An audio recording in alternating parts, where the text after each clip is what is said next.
Morning.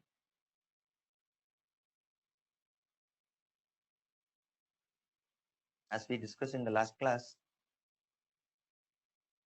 after Battle of Buxar, the British got Diwani rights and the Nizamat right, but instead of using the both by themselves, Diwani rights was exclusively used by the British, but the Nizamat right was given to India.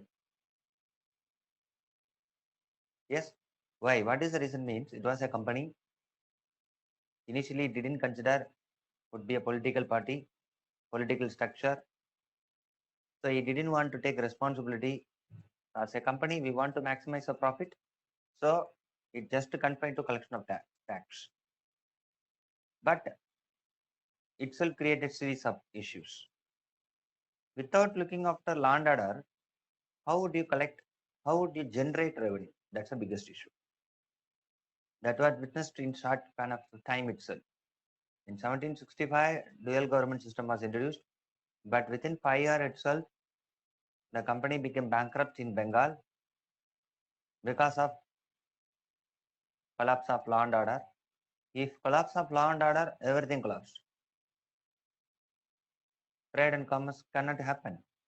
For example, if I open a shop, if no law and order, robbery would take place, then how could I set up a shop in particular place? Otherwise, if I cultivated in one place, someone would harvest tomorrow. So I shed my tears, but someone would enjoy the harvest. So many refuse to take part in trade and commerce. Even many peasants refuse to cultivate. If no activity mean no revenue, if no revenue mean no tax, no tax mean who was the ultimate authority to suffer was the British, which never Robert Clay foresighted. Robert Clay introduced dual government system for good purpose, but itself is a setback. Thus, by 1770s, company became bankrupt. We already discussed. Now, problem is not to the company servant. Problem is to the court of director, the ultimate authority in London.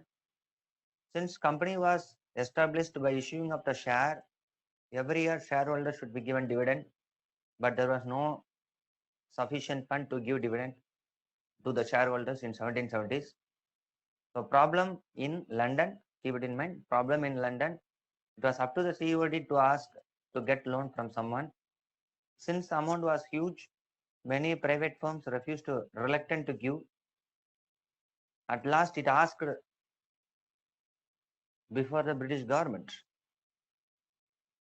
British government captured the opportunity, grabbed the opportunity.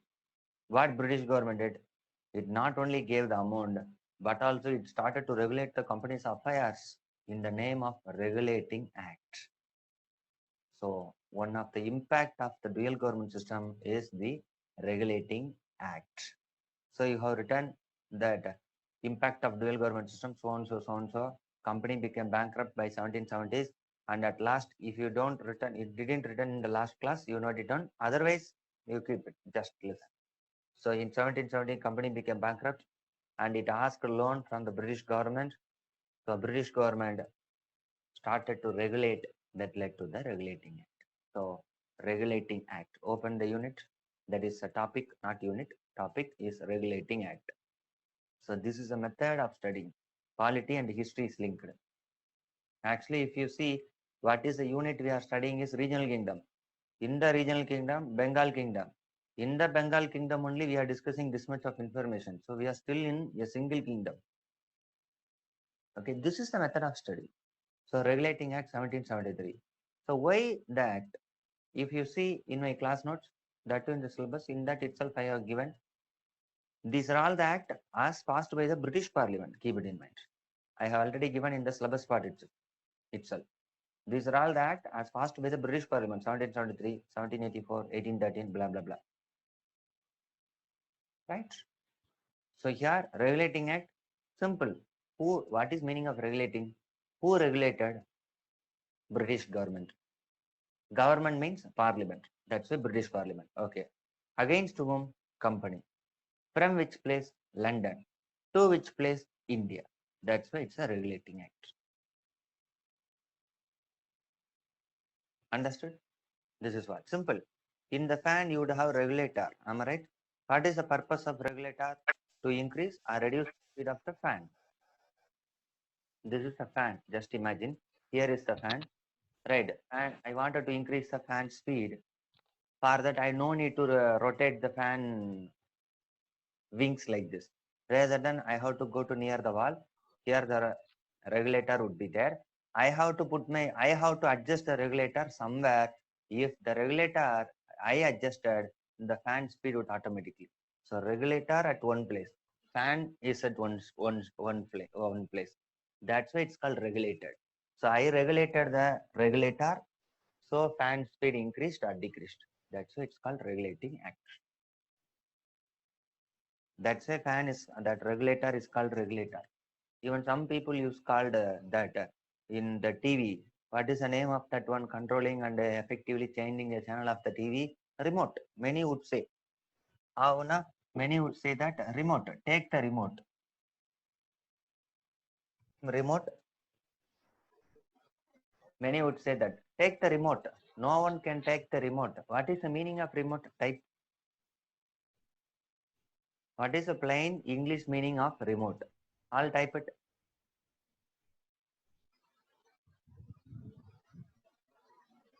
What's the meaning? Remote means distance. What is the instrument name is remote controller. Rather than using it as a remote controller, we use to call remote. Take the remote. Take the remote. Then what is the distance? 100 meter do you want or 200 meter do you want? In that way only. But without knowing that is a full name is remote controller, we commonly call take the remote. Hereafter, if your brother or your family members asked, take the remote means, mommy or daddy, how much of remote do you want? 100-meter remote or 200-meter? Yes, take it. This is 1 meter. This is 2 meter. So, likewise, here the act is called the Regulating Act 1773. What are all the provisions of the Regulating Act? First point, note it down. What is the first point is the Governor of Bengal became Governor General of Bengal. That's the first point. Write it. The Governor of Bengal was renamed as Governor General of Bengal. Because last class one student asked a question, so now the answer is here. So keep it in mind, it is not Governor General of India, it is the Governor General of Bengal. So Governor to Governor General of Bengal. It's the first. Okay. In that itself, who was the first to appoint as a Governor General of Bengal is within bracket you write Warren Hastings was the first. These are all ABCD of UPSC, the two history. If you are studying history, you should know who was the first Governor General of Bengal. It's not Governor General of India. It's the first Governor General of Bengal. Okay? It's the first one. So before that, whether Robert Clive or some other Clive, all were called Governor of Bengal. That's what thus I explained and question as asked by a student last class. So first. Second, to help Governor General. Hereafter, simply you write GG. Every time, no need to write Governor General. To help GG, a 4-member councillors were appointed. Write it. A 4-member council was appointed. Otherwise, a 4 councillor. It's up to you. 4 councillors were appointed. Called Executive Council. Called Executive Council. So keep it in mind. Our Governor General. Governor General. Right. To help him, how many people? 4 members. It means that one Governor General is the one and is the 4. This is very, very important. Who are the 4? Executive Council. So hereafter, how you have to write is, you have to always write like this, GG plus EC. GG is 1, EG is 4. Note it down. This is a fundamental of polity. So altogether, how many people? 5. 5 people. So to help GG, it's very similar to present day, Prime Minister and Cabinet. Prime Minister is always one, very similar to that. Okay. What is the purpose of the 5 members you split? What is the purpose mean? Both law making as well as law implementation. The law making as well as law implementations. That's the purpose.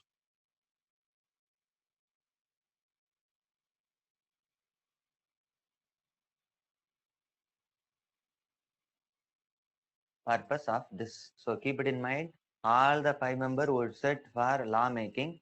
At the same time, all the five members would do the law implementation. That is the purpose of what one is this, the Governor General. If you don't know of this 1+4, you can't study modern India and polity till 1947. So this is very, very important. Okay, who appointed this 1+4 now? All by the British, that English East India Company. Keep it in mind. Act alone were passed by the British Parliament, but measures were taken by whom is company. Listen, even today many colleges are there. Some are government college, some are private college. Regulations were made by government. Am I right? What is a regulation put forward by government is, if it is a school, there should be a one principal. There should be 5 teachers or there should be 10 teachers. Likewise, keep it in mind. If it is government school, government itself would appoint all.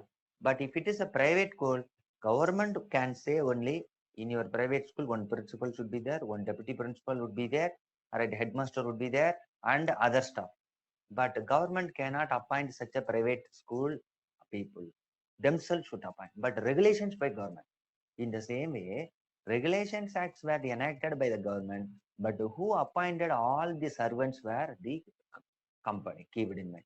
If it is a Warren Hastings, government servant or private company servant means private company servant. Just keep it in mind. So Act says company you have to take these kinds of measures, but it does not say you have to appoint this person or that. So keep it in mind. Why I'm saying is till 1858, India was ruled by a company. Just imagine how you consider if Apple company ruled India. Just imagine. Already it's ruling in every home. Even Apple is ruling in every headset. Even your hair is ruled by Apple.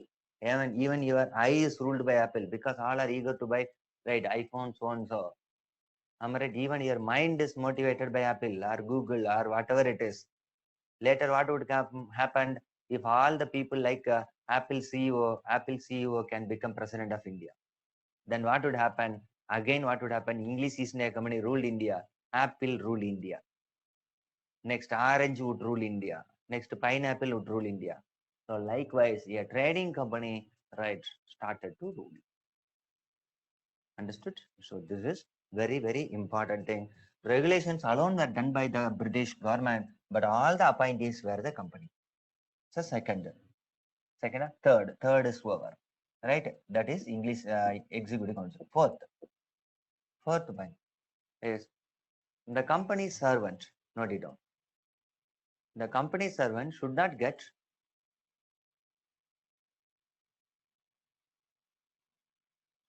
the company servant should not get company servant should not get any gift and bribe.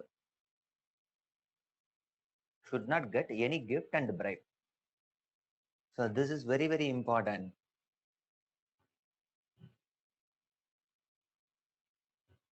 Very, very important. Why I'm saying here,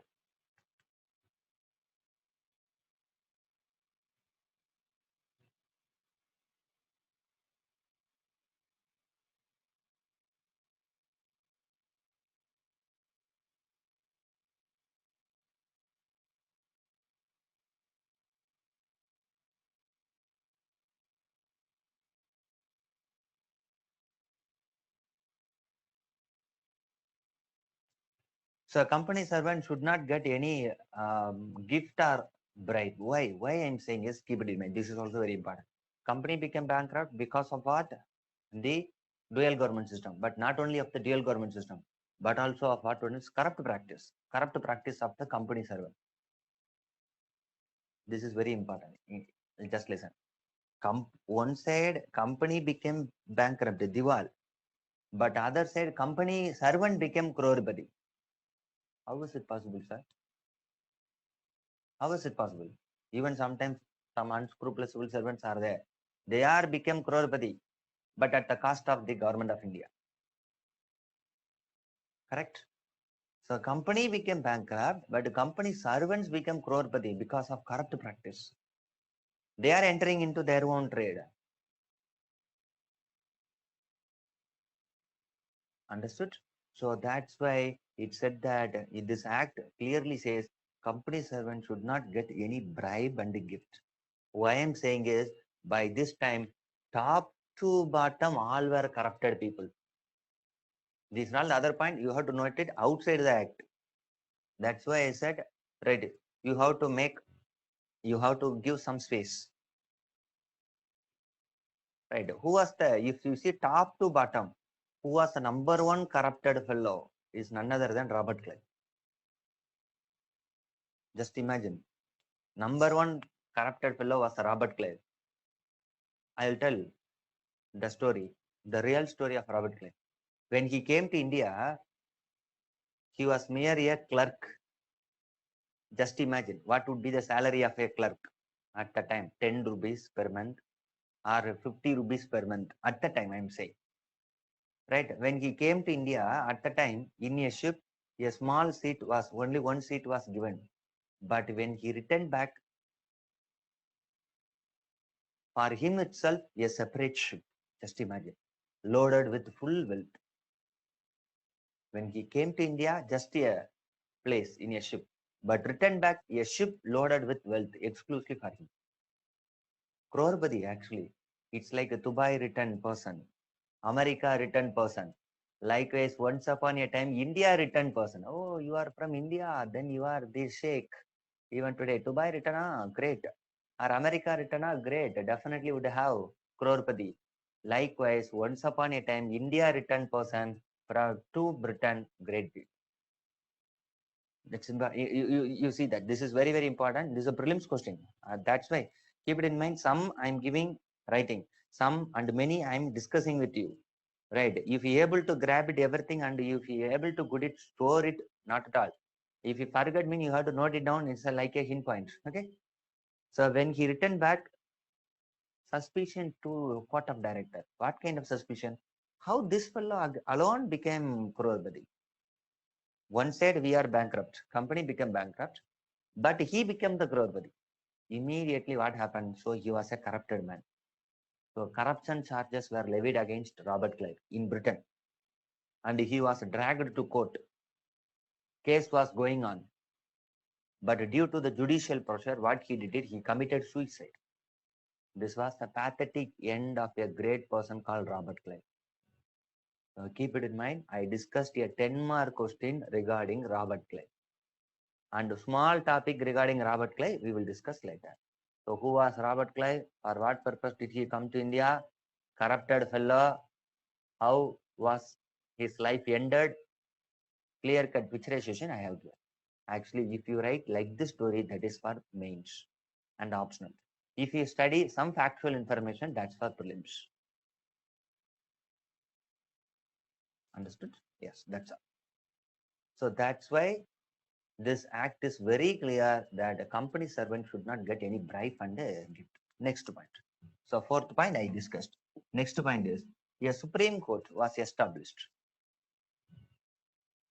A Supreme Court was established in Calcutta. Was established in Calcutta with one Chief Justice, and three additional judges.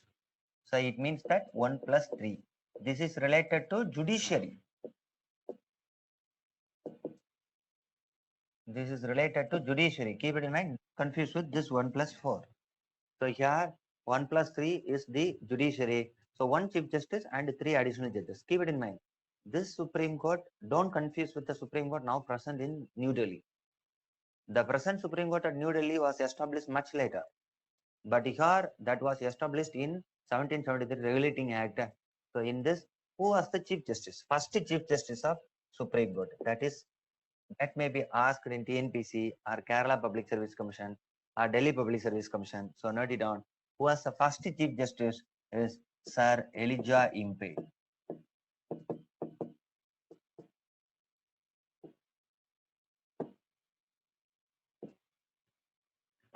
Elijah Impe.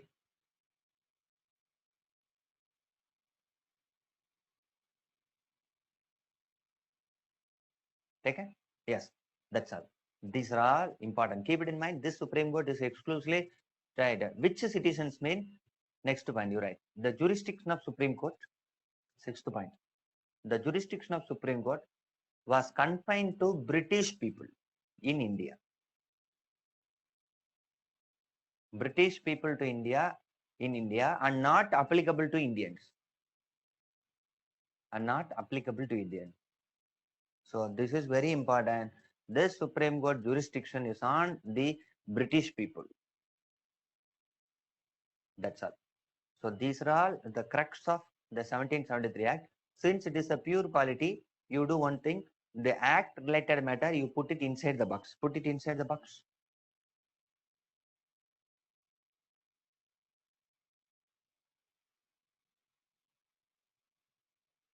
Yes, that's all.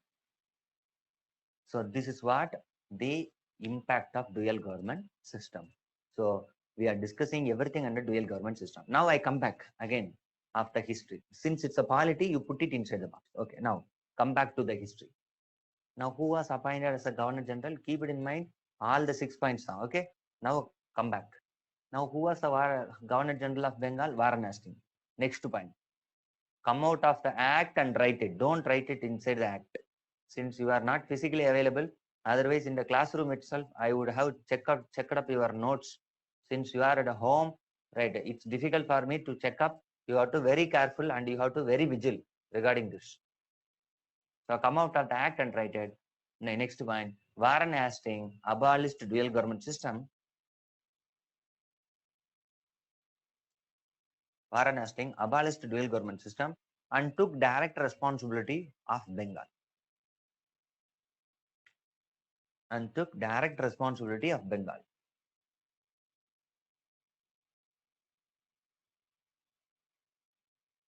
Responsibility of Bengal. So that's all. So this is what an act. Okay.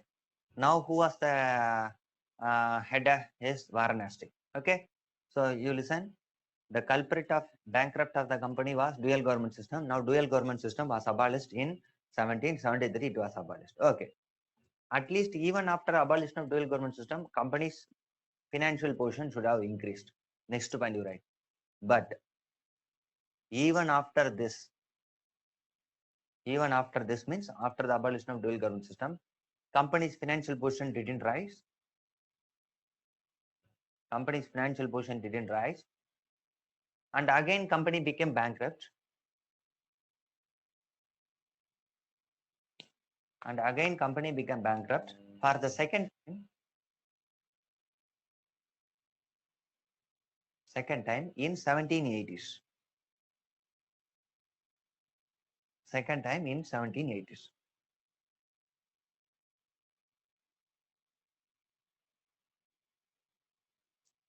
So it means that 1770s also became bankrupt. We said dual government system was the culprit, right? But what happened is again 1780s, even after the abolition of dual government system, company become bankrupt. Question is, then what was the real culprit of the bankrupt means? Now you say, what's the real culprit for the bankrupt? Dual government system or a corrupt practice of the company servant mean? It was the corrupt practice of the company servant. So though dual government system was abolished because of the corrupt practice, why I'm saying here is, as I said already, who was the number one corrupted person? Robert Clay. Who was the number two corrupted fellow was none other than Robert Clay himself, Warren Hastings himself narrated. So why this time company become bankrupt? Because of corrupt practice. Who was the corrupted man? Was Warren Hastings himself. The number one accused number one Warren Hastings, Robert Clay, accused number two Warren Hastings. He was also corrupted man. Same thing happened. What happened is when he returned back, when Warren Hastings returned back, again corruption charges were levied against him. Again he was taken before the court, corruption case, but court released him. No, Warren Hastings was a good person, right? There is no grease. He came out from the court with a clean hand. There's no grease. There's no dirty. Ashla, you have to study like this. You have to study like a story.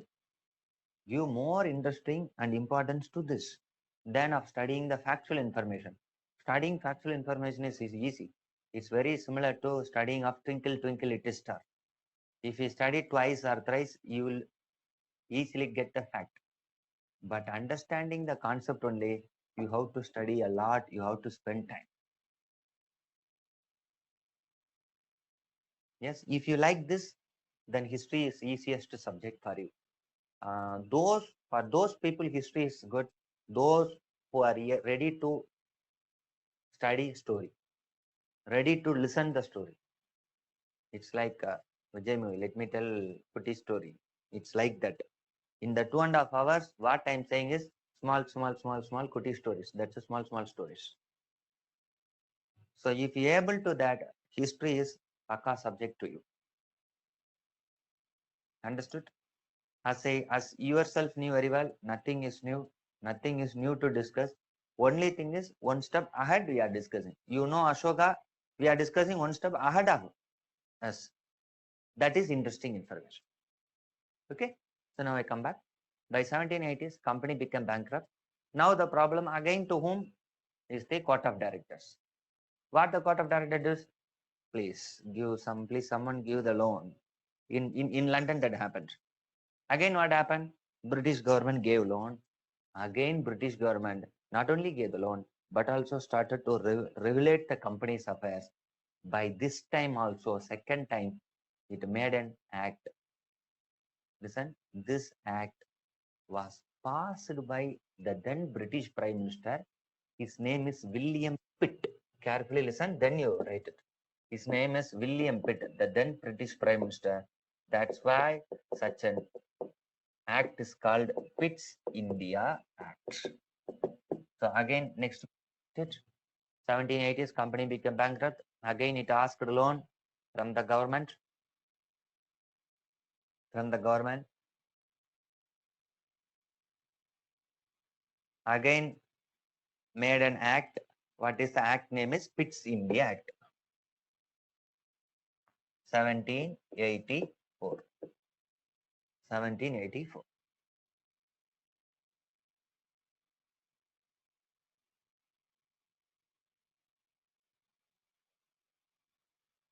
Yes.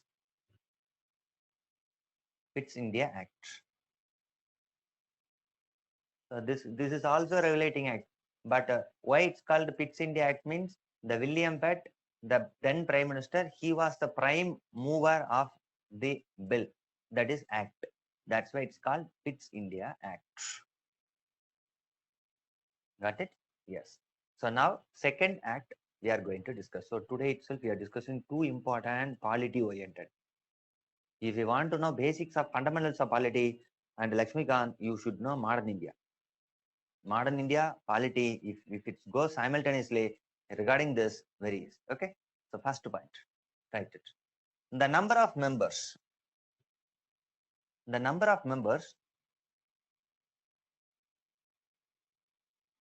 in Governor General's Executive Council.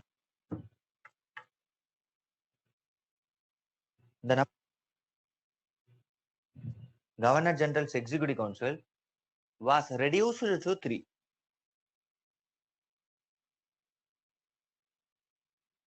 Was reduced to three. You see that initially 1 plus 4 as per Pitt's regulating act 1 plus 4, but as per this act reduced to 1 plus 3. So regulating act this, after this. After this act it reduced. It's a first point. Second point. Second point is taken a new body. Point number 2. A new body called Board of Control.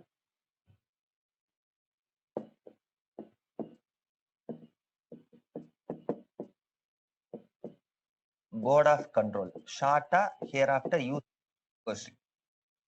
The new body name is Board of Control. Shorter you write. How COD here BOC. Consists of 6 members.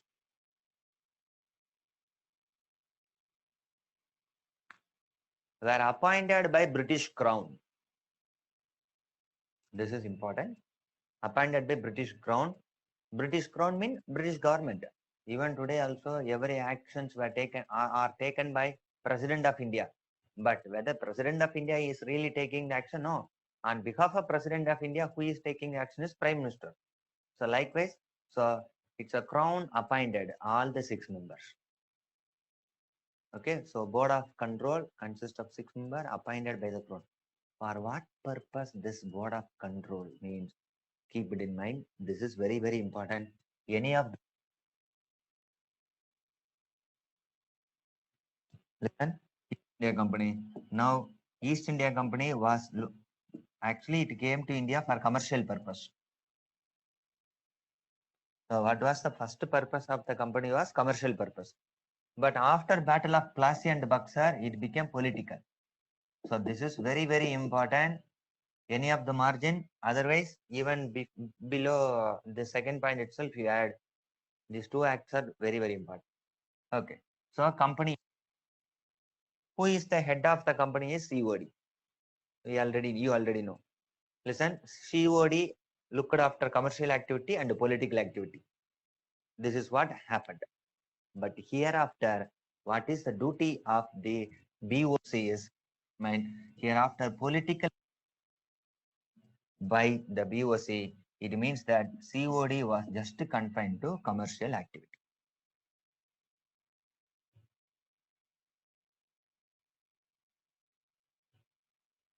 So earlier, COD looked after both commercial and political activity. With the establishment of a new body called Board of Control, hereafter, right, the BOC looked after political activity.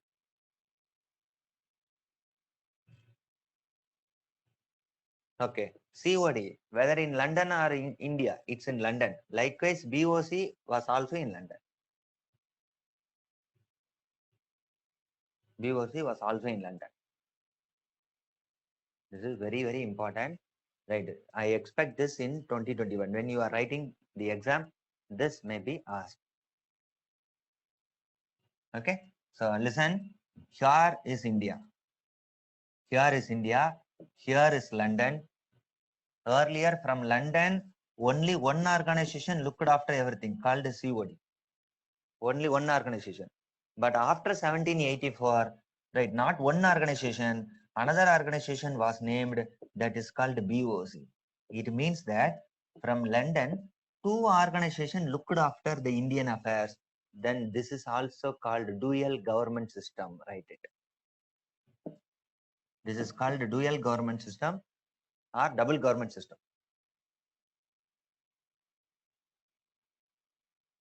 Right. This is also called dual government system or double government system.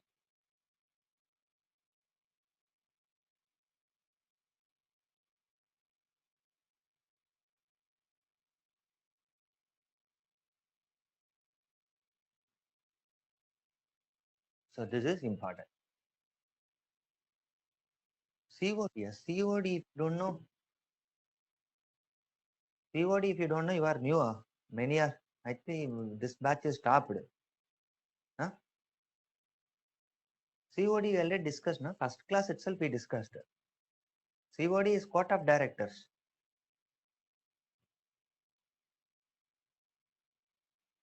All right. The first class itself, first class itself we discussed about the COD. Go back to that. So this is called dual government system or double government system in India. Single point we discussed. BOC consists of 6 members, so and so. Earlier, COD alone ruled political as commercial. Hereafter, political was taken and given to BOC. That's a board of control, consists of 6 members. So don't confuse with dual government system of Bengal and don't confuse with dual government system of India. So dual government system of Bengal was introduced by Robert Clive. There is no specific act, nothing. But dual government system of India was established by an act, British act, that is 1784. So based on the question and statement, you have to ask. For example, who introduced dual government system? If question is like that, Robert Klein, because who introduced? As per which act dual government system was introduced? If it is act means 1784. So Robert Klein introduced only in Bengal this dual government system through voting. That's all. So these two acts are very points are very important, and both the 1773 and 1784 we discussed. Okay, put it inside the box.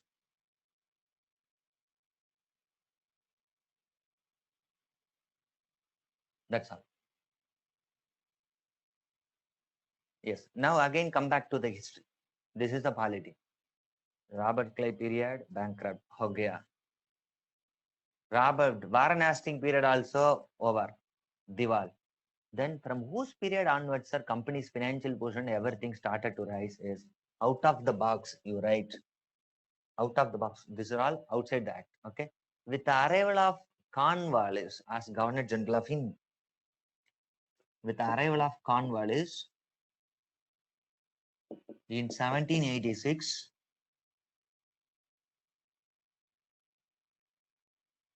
company's position started to rise.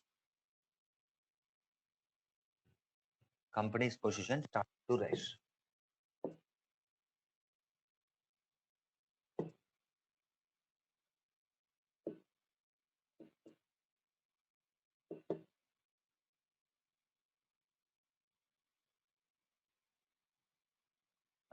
Thus,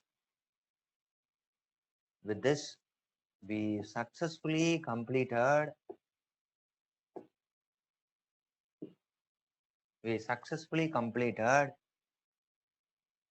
right the third unit, first subtopic. What is the first subtopic of third unit? Bengal Kingdom. Among the regional kingdom, we discussed one kingdom called Bengal Kingdom. Yes. So, unit. In the third unit, we discussed this. Just imagine, I started with Bengal Kingdom, Murshid Quli Khan, Siraj-ud-Dawla. Then we discussed two important battles, Battle of Plassey, Buxar. Then we discussed two important acts. Everything you have to club and study under Bengal. This is the method. If you don't know this, in books, how they have given is Bengal Kingdom in page number 40, I consider. Okay. Regulating Act, page 300. Two battles, Plassey and Buxar in between gap, 150. If you study segregately, you would confuse. So like-minded information should be clubbed and studied together. That's all. Write the next kingdom as per our syllabus. Write it.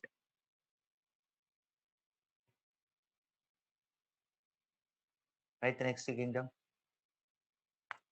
Yes. What is the next kingdom? Type it. You also type it here.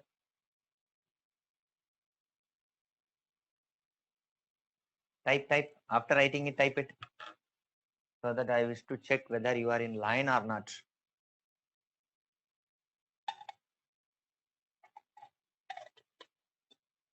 Yes. Next is the Hyderabad kingdom. As per the syllabus alone, I am going.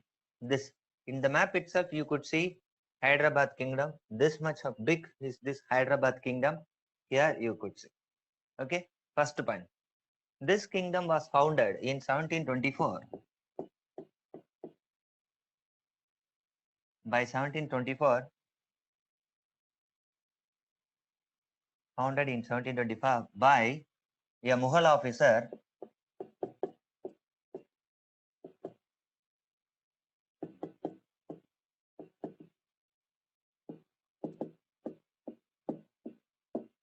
here, Nizam ul Mulk Asaf Shah. Nizam ul Mulk Asaf Shah. Actually, this is a title. Nizam, Shata Nizam. Full name is Nizam ul Mulk. And this is the name. Asaf Shah is the name. Okay. So Nizam ul Mulk, his title. Why? Nizam? Already discussed. What is the position of Nizam? What is the function of Nizam? Type it in the chat box. Type it.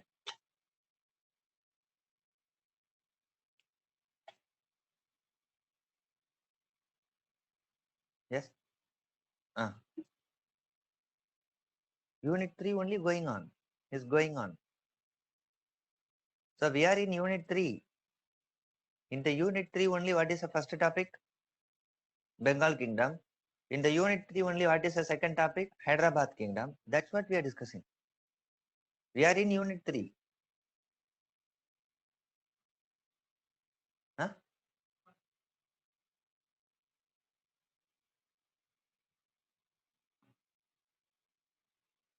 So we are in Unit 3. We are in Unit 3. In the Unit 3, last class I discussed the Bengal Kingdom. Now I am discussing the Hyderabad Kingdom.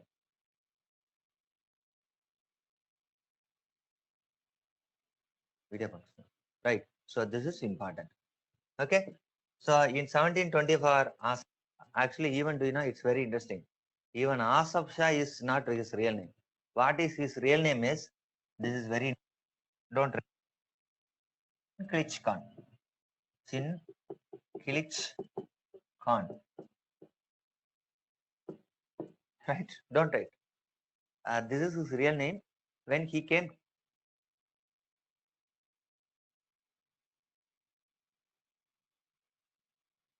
right?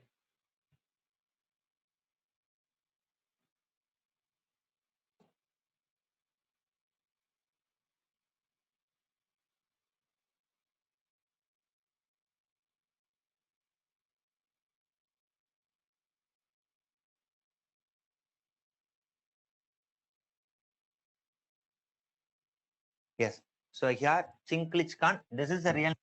When he came to power, he took a pompous title called Asaf Shah, since he had the position called Nizam. What is the meaning of Nizam? Type it.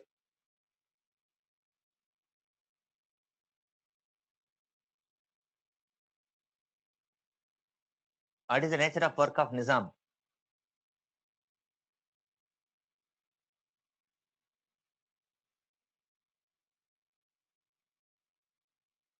Yes. What's the nature? Nizam. What is the Nizam? Military activity. What is the Diwan? Diwan is what activity? Civil activity. In the Mughal administration, we already discussed all these things. It means that, listen, again I am coming back. This is also once upon a time. Hyderabad also once upon a time province. Same thing what we discussed in the previous last class. So it was also a province. Who is the head of the province is Subedar.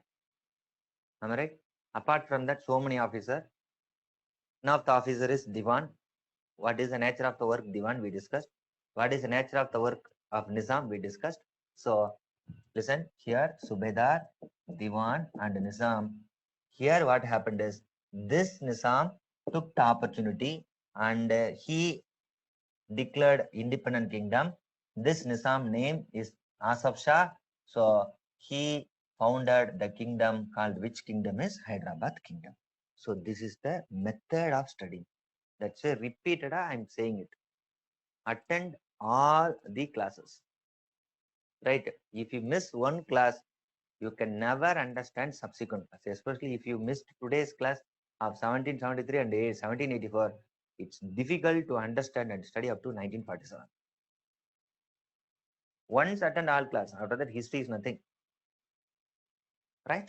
So this is what here. So here the name is this name. Okay. That led to the independent kingdom. Now you have to check it. In 1724, who was the Mughal ruler? Type it. Who was the Mughal ruler in 1724?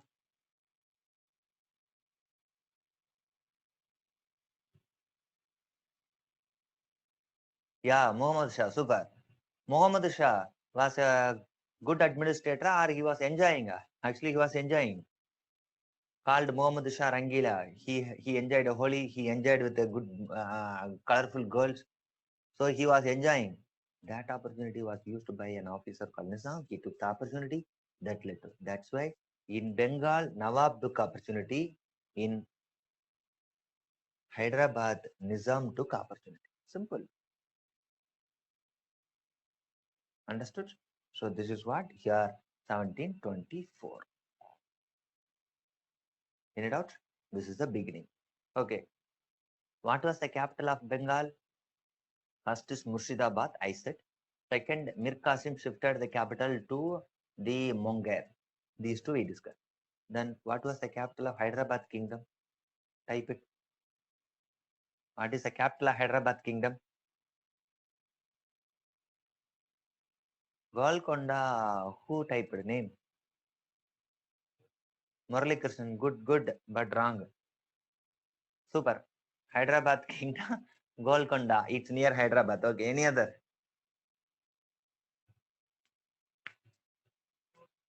Karnool Masilepatnam. Today Andhra Pradesh capital. You are typing. No, I'm asking the S2L Hyderabad kingdom as founded by Asaf Shah. You are answering very complicated one. That is a simple answer. Mysura. Mysore in Karnataka. Mysore in Karnataka. Who answered? Name.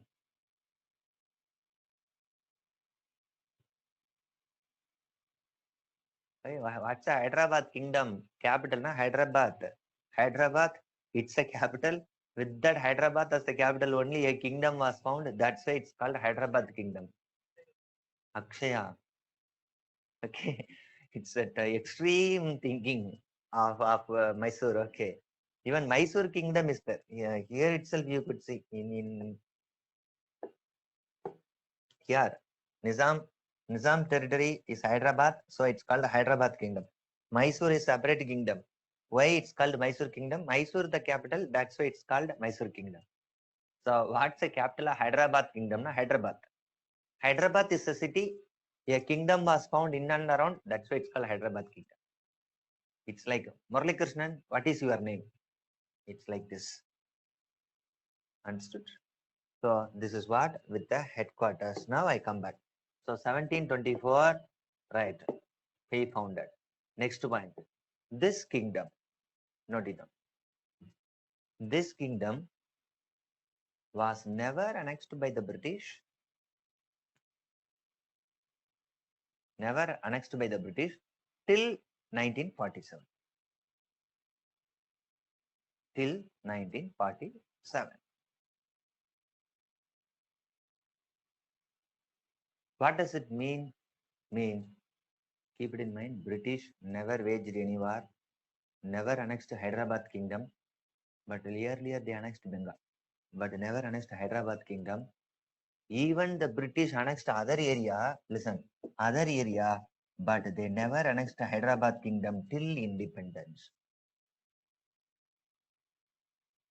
Right? It not only Hyderabad kingdom.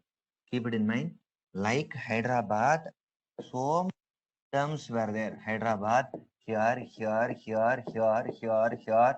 Likewise, so many small states, Indian states, were never annexed by the British. Such a states were called as princely state. Note it.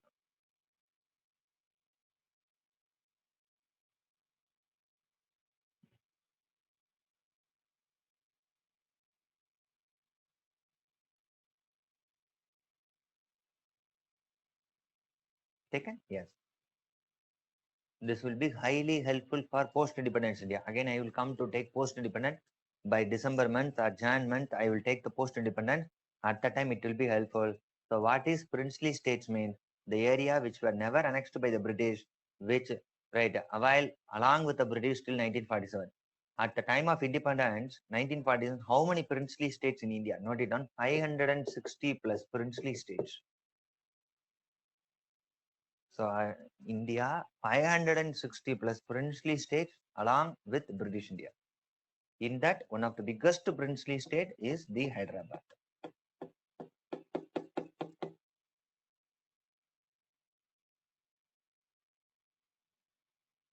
Understood? So this is what your 1947. Even if you see 1947, Hyderabad was ruled by Nizams. That's why Hyderabad nale avuna we come across the word Nizam, Nizam of so and so. Okay. Now, question. Then who annexed Hyderabad kingdom? Is none other than government of India. After independence only, government of India only annexed it in the name of integration. Next point. In 1948, only in 1948, this Hyderabad kingdom was unified. Hyderabad kingdom was unified with India by an operation. Operation is this by the Operation Polo. Operation Polo. It's an army operation.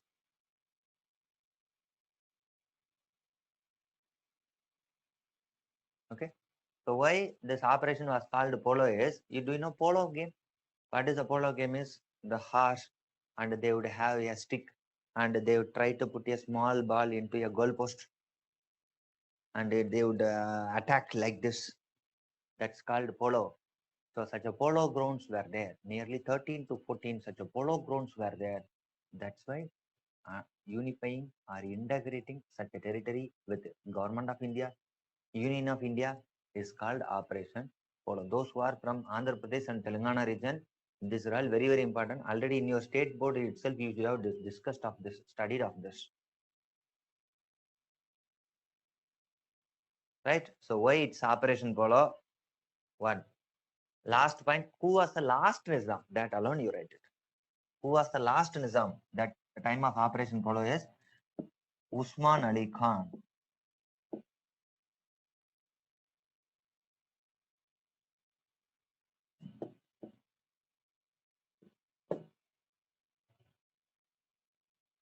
He was the last ruler of Hyderabad.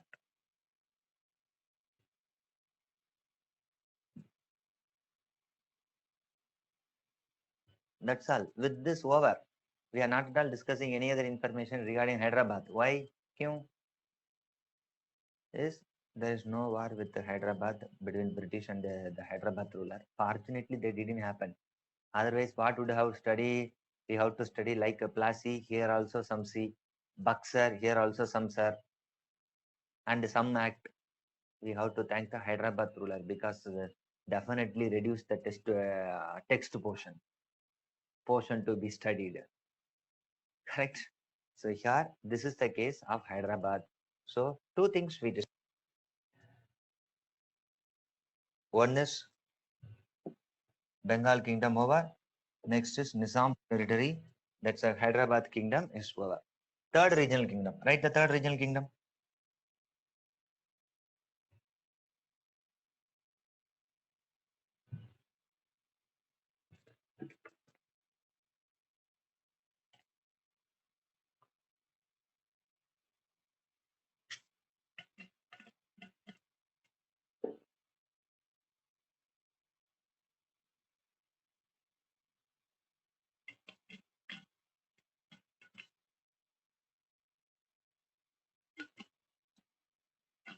Second, yes, what's the third regional kingdom? Is Awadh. Awadh, the third regional kingdom, we are going to discuss. First point, this kingdom was founded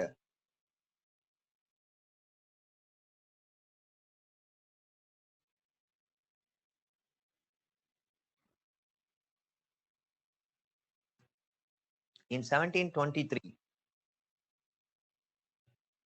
Founded in 1723 by a Mughal officer, Sadat Khan.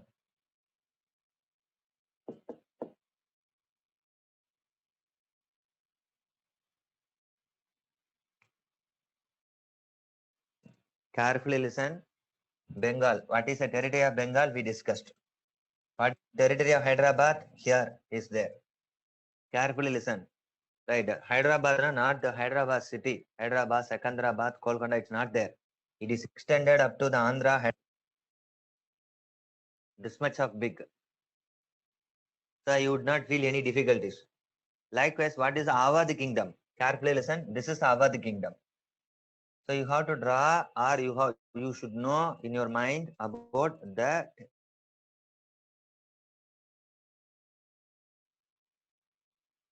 Yes, here is the Uttar Pradesh. Uttar Pradesh. In this region, here is Awadh. Even Lucknow is located here. Even Ayodhya is located here. Even today, such a region is called Awadhi region. Those who are from Uttar Pradesh, definitely. Anyone from Uttar Pradesh? I think one or two students are there from Uttar Pradesh. I think so.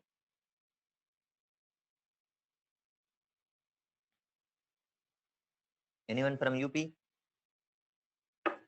No one. Okay. Right. In Delhi, some people may be there. So here, so this is what Awadhi region. So in this, a kingdom was started by Sadat Khan. Yes. What was the headquarters of Awadh? What is the headquarters of UP? Lucknow. The same was the headquarters of Awadh. You write it. Capital city, Lucknow. Actually, this Awadhi ruler were a great pattern of the art and architecture. Even so many mosques are there. So many monuments are there in Awadh itself.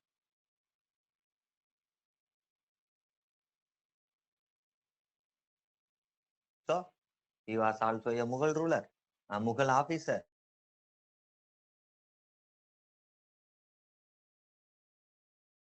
When the one opportunity, and he created a separate kingdom.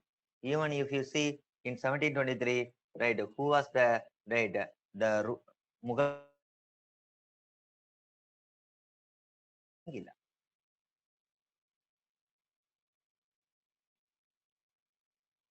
Understood? Right? So that is Muhammad Shah Rangila. So he was the ruler. Even you see that Hyderabad kingdom was also started, Awadhi kingdom was also started during this period. Understood? Yes. Listen, in so many rulers were there. Awadh, so many rulers were there. In that only one of the ruler. So you put dot dot. We are not discussing subsequent ruler. One of the ruler, Suja Uddawla.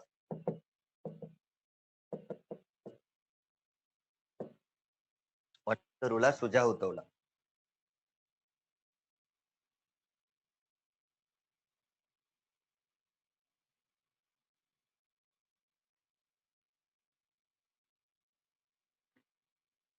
So here is Suja Uddawla. Suja Uddawla we already studied. Where he, in which battle did he participate? Type it. Suja Uddawla participated in which battle?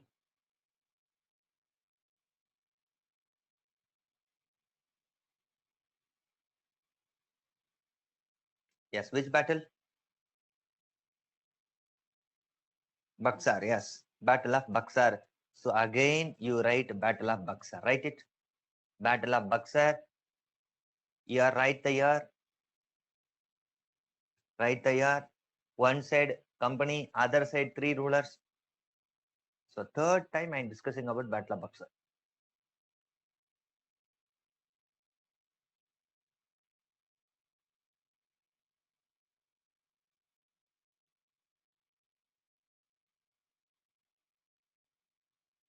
Taken?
Yes, I think now the video is so clear.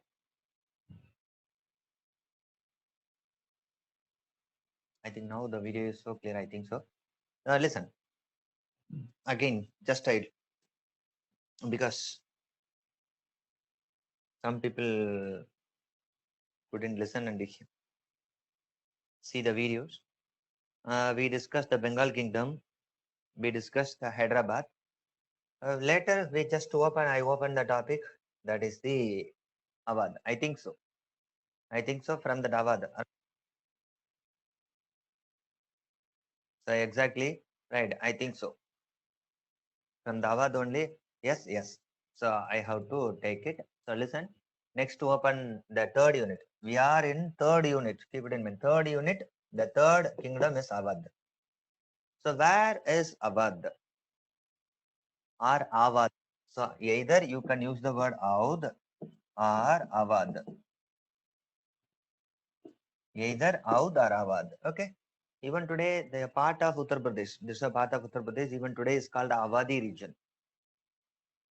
Awadhi region, Bundelkhand region. Yes. So likewise, here in this area also a kingdom was started. Who started? Which year? You write 1723. This kingdom means the Awadh kingdom was started by Sadat Khan, a Mughal officer.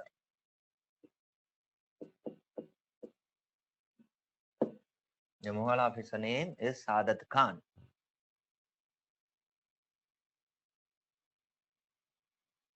With the capital Lucknow. Even today, UP capital is Lucknow. Likewise, the Awadh capital was also Lucknow. Hyderabad capital, Hyderabad. Bengal capital, too. Awadh capital, Lucknow. Again, I come back in this. If you see here, 1724, Hyderabad kingdom was started, Muhammad Shah period. Here is 1723. Here also, who was the king? Mughal king, Muhammad Shah. Why I want to emphasize here is, listen, here is the Delhi, where the Mughal ruler was there. Bengal kingdom was created. Okay. Far away from Delhi. It's difficult to control. Hyderabad kingdom was created. Okay. Accepted. It's a far away from Delhi. Difficult. But Awadh was located in the vicinity of the Delhi. So Delhi is the Awadh. It shows that near Delhi itself, the Mughal ruler couldn't control. You just imagine the weakness of the Mughal. That's why the unit is called weaker Mughals. So why the unit is called weaker Mughal? After the death of Aurangzeb, ministers started to fight to put up a ruler. The rulers acted as puppet. That's why weaker Mughal. Third is during this period only complete disintegration of the Mughal dynasty and birth of regional kingdoms. That's why here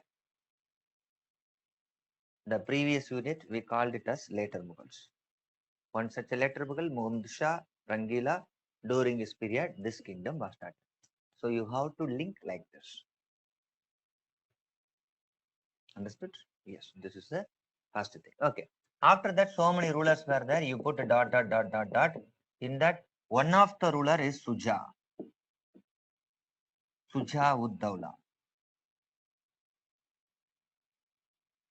Even some students typed it. The Suja ud Dawla participated in which battle? Buxar. Note it down. Participated in Buxar. And exactly what I mentioned it. So again, third time you write Battle of Buxar, 1764. One side company, other side the three rulers. Note it down.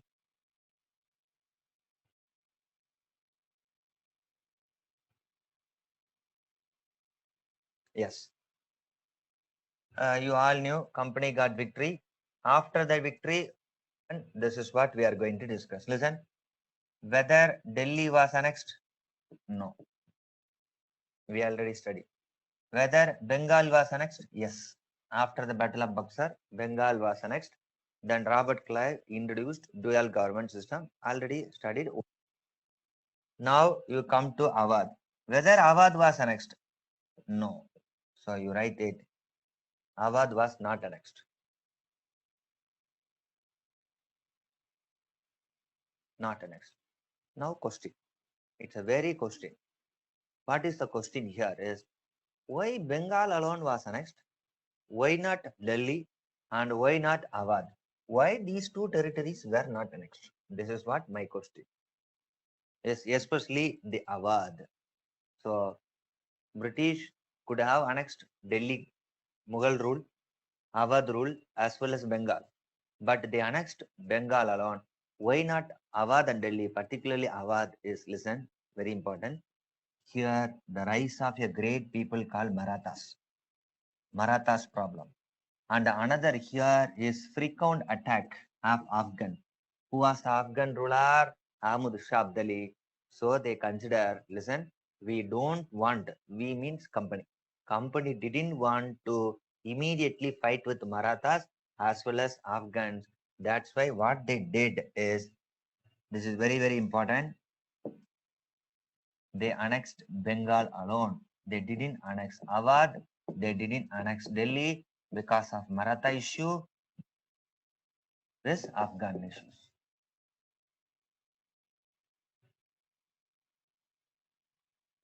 So Bengal alone was annexed after Buxar, but not these two areas.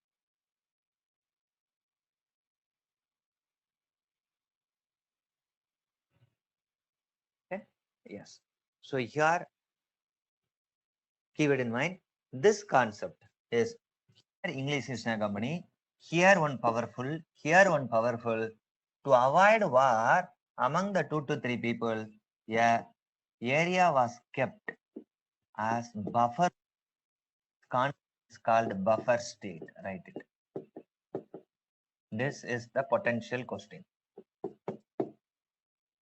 Which was kept as a zone or buffer state is this Awadh.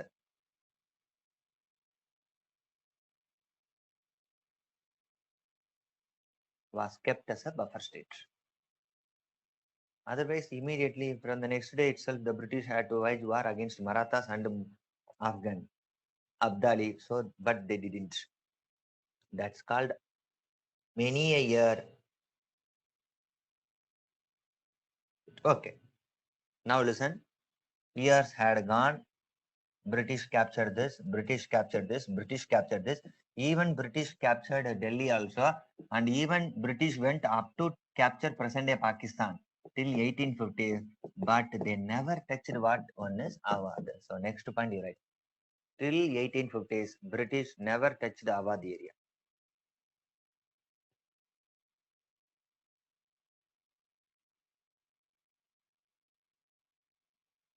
Never touched the Awadh area. Then when did they touch Awadh area? Who touched it? These are all very potential question. Right area, you write it in 1856. Underline this year, by heart it all the information. In 1856, Governor General Dalhousie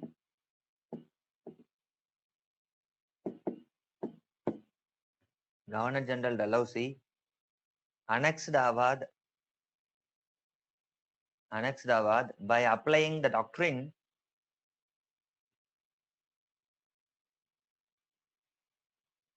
by the doctrine. So you all people know if it is that means what kind of doctrine you know, type it.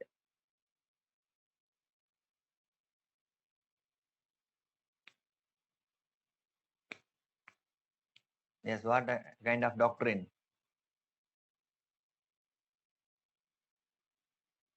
Doctrine of lapse, yes.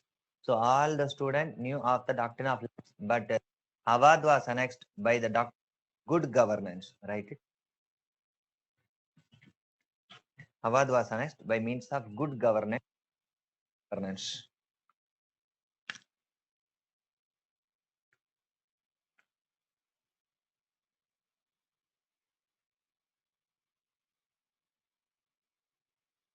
Good governance or misgovernance.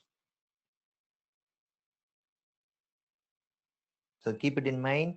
Contrary to the doctrine of lapse, doctrine of lapse was applied by Dalhousie elsewhere, but this is the odd man out. This is the potential question because Dalhousie means doctrine of lapse, but here he used good governance or misgovernance concept.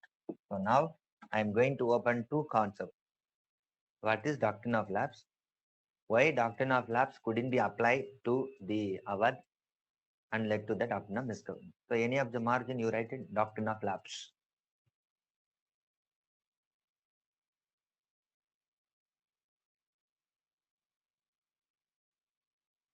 Okay? Yes. What is doctrine of lapse? It's simple. The word lapse is there. That is important. What is doctrine of lapses? Keep it in mind. This is a very clear-cut definition. Many are thinking so many nominal definition, but this is clear-cut. I'll tell. Let me explain with example. I am the ruler. I am the Maharaja of a state. I have so many wives. All gave birth to daughters. No son. Right? It means that after my death, what would happen? Since no son, my area would be taken by British. So it means that daughter is not applicable. You should have son. That too natural, biological son.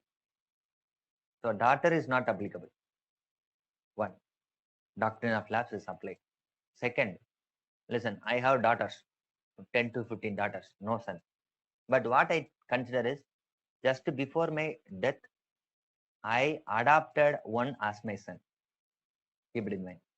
I adopted one as my son, and he would become the next ruler.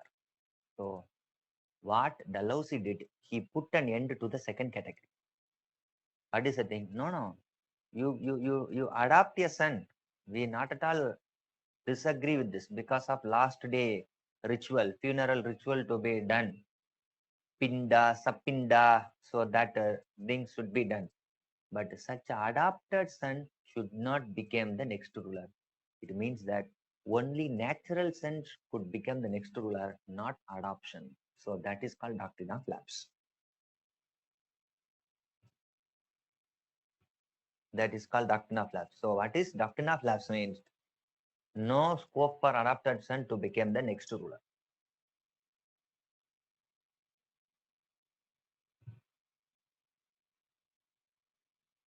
To become the next ruler. Okay. Then what would happen? If no son, biological son means after my death, my territory would be taken by British. This is called doctrine of lapse.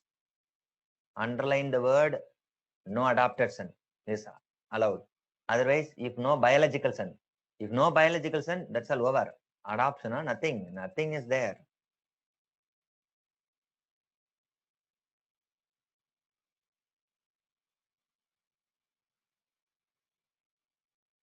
Taken? Yes, that's all.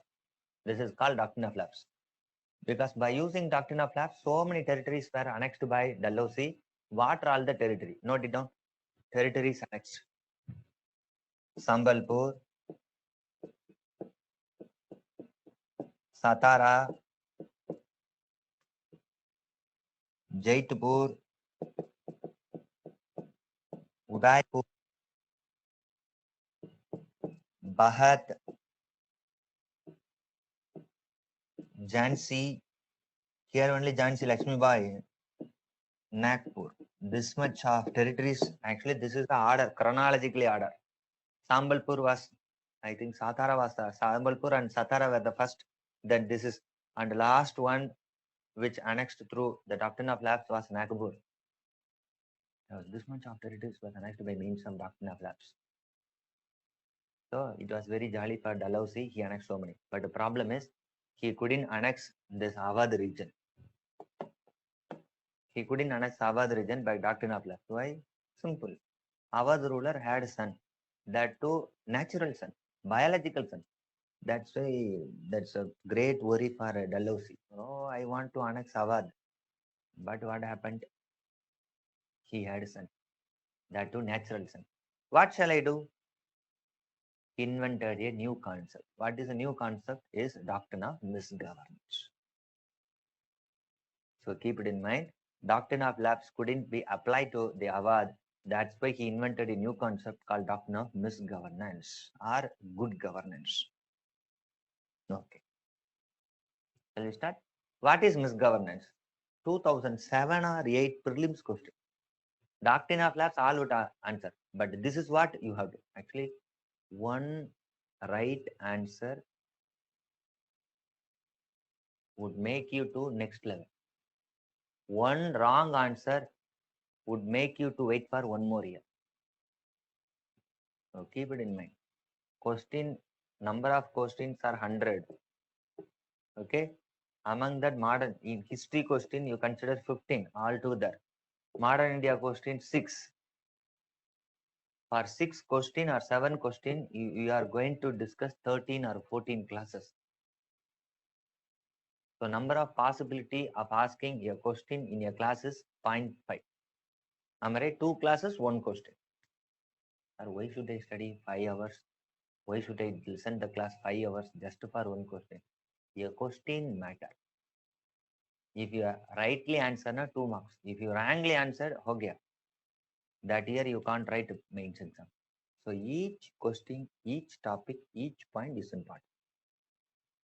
It would determine your next 35 years of life. Not 35 years, till your death, even after retirement also. So please carefully study of this, because 400 members are there, all joined here. You have to thoroughly study, right? Then only you will get the entire. These are all the very important topic. Okay, now I back. What is misgovernance or good governance is, listen, Awadh ruler was there. Awadh ruler was criticized by the government. British government criticized. What is? Oh, Awadh ruler.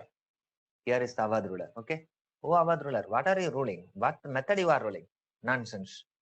No, no, you are not at all doing good thing for the people, Awadh people. So you are removed. So Awadh ruler was removed. Instead, who is going to rule Awadh kingdom? British. So it means that, listen, Awadh ruler didn't give good governance. So Awadh ruler was charged with misgovernance and he was relieved.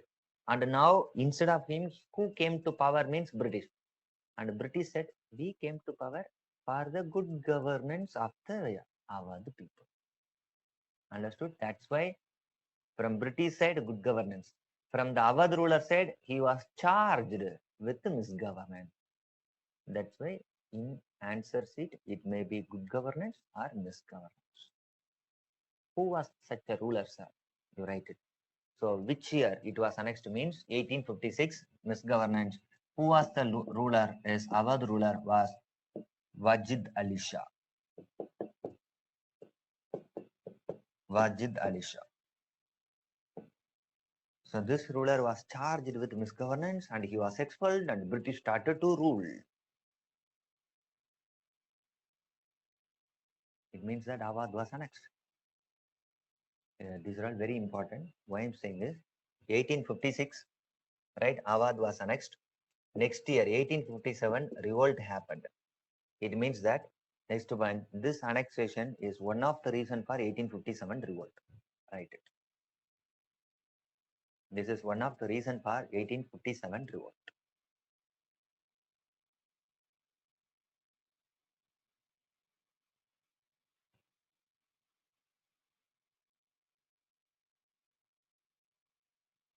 Okay, so this is very important things.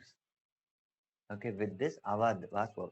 Awadh should have been annexed after Buxar, but didn't. After that, 100 years, then Dalhousie always itching for annexation, and last successfully annexed Awadh by means of doctrine of misgovernance, not by the doctrine of lapse.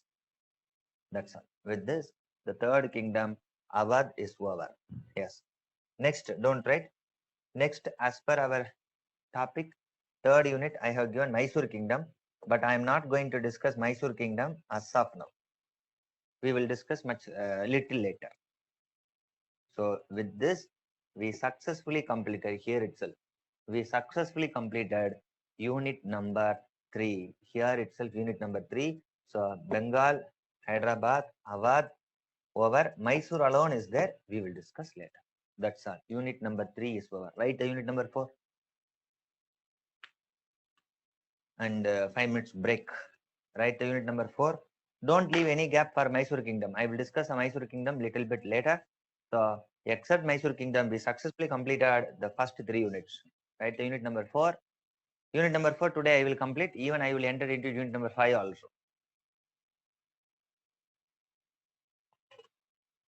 This week, I try to complete up to socio-religious reform movement.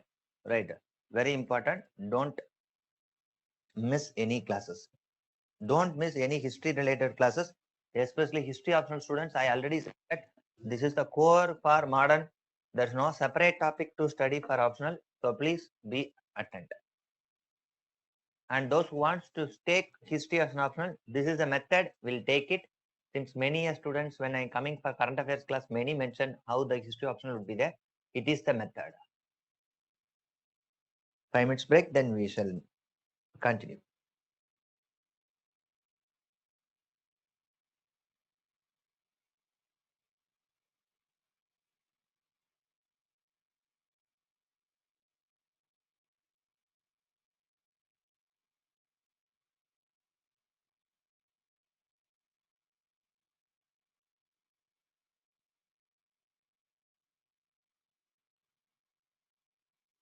So here is the Robert Clive.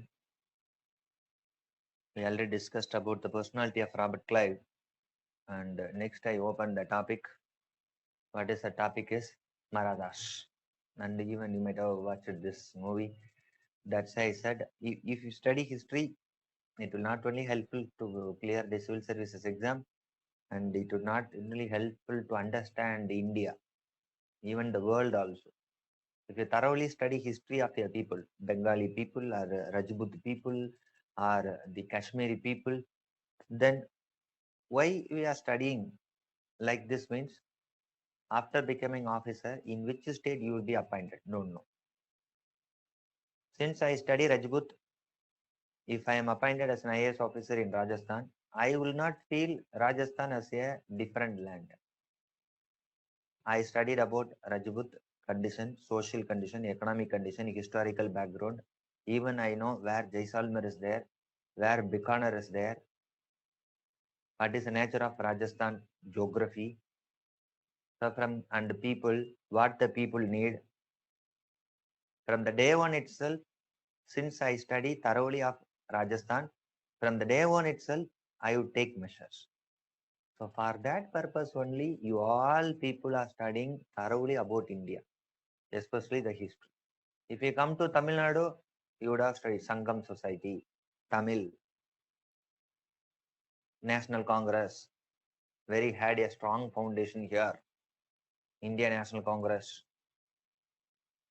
Am I right? What are the political party? If you studied about Tamil Nadu, if you are appointed in Tamil Nadu, it's very easy for you to take the measures and to understand the people.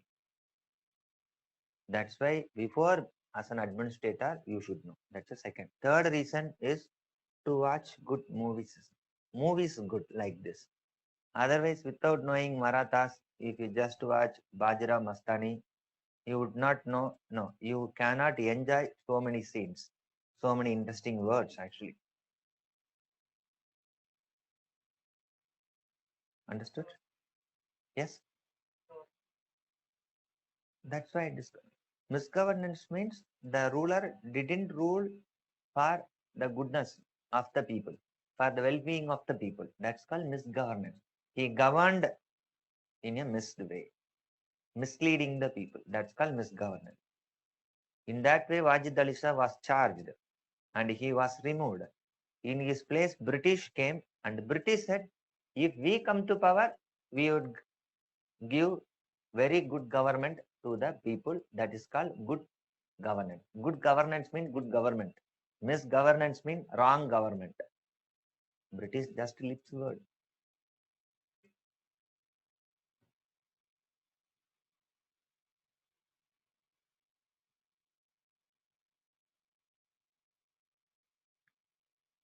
So got it? So here, so this is what in this. So next I open the topic that is Marathas after Shivaji.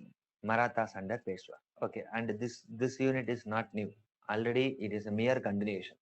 And you are going to say, yes, listen, we already studied Marathas under Shivaji. We already studied Marathas under Shivaji. After the death of Shivaji, just mind map. Who is the next ruler? Sambhaji. Sambhaji was somewhat weak, so he was killed in the Battle of Sangameswar. After the Battle of Sangameswar, his younger son Shahu was imprisoned. That's why Shivaji's next son Rajaram ruled. After the death of Rajaram, Tarabai ruled on behalf of his minor son Shivaji too. Up to that we discussed. When Tarabai was ruling, Aurangzeb died. Aurangzeb was replaced with Bahadur Shah I. What Bahadur Shah I did it, he released Shahu. When Shahu came to Maratha region, Tarabai, auntie was ruling, small auntie was ruling, asked the throne. My father was killed in the battlefield. Later I was arrested. So your family was ruling. Now please give the throne to me. But what happened? Tarabai group refused. Shahu group wanted to snatch the power. That led to the fight between the Tarabai group and the Shahu group. Since both belong to Maratha, that war is called what war is Maratha Civil War. That is a topic I opened under Bahadur Shah 1 itself. So now that is the first point you write. In 1707, Maratha Civil War. In 1707, Maratha Civil War. Split it and write between which two people? One side Shahu group, other side is Tarabai group.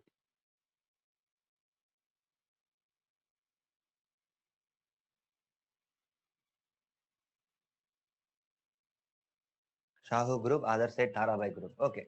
Now you say, by means of logic, you apply your logic and say, by means of logic, who should have got victory? Type it. Which group should have got victory? Type it.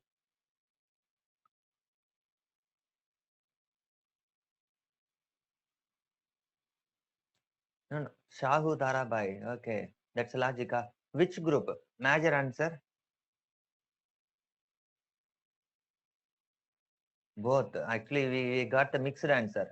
So some students mentioned Shahu got victory. Some said Tarabai. Whoever said Tarabai, it is a logic. Correct. But don't write. Listen. If you apply the logic, Tarabai would have got victory. Why? Tarabai only was controlling the army.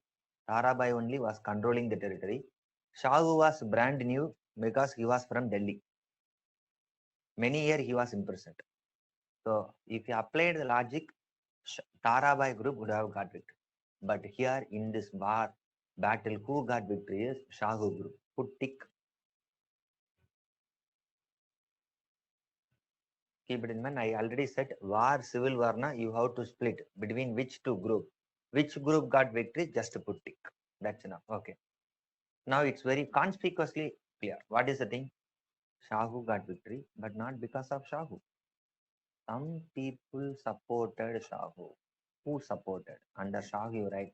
He was supported by Balaji Vishwanath, Maratha commander.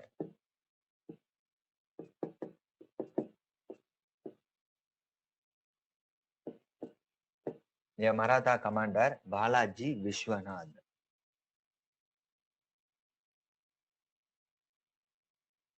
Taken? So with his support only, he came to power. Right. This is very important thing. So now who became the next ruler is Shahu. So next point, the Shahu became the next ruler. So Shivaji, Sambhaji next ruler, Rajaram next ruler. Next ruler Shivaji too. On behalf of Shivaji too, Tarabai ruled. Now civil war between Tarabai and Shahu. Now who became the ruler is Shahu. What was the name of the Maratha ruler? Type it. What is a common name of Maratha ruler type?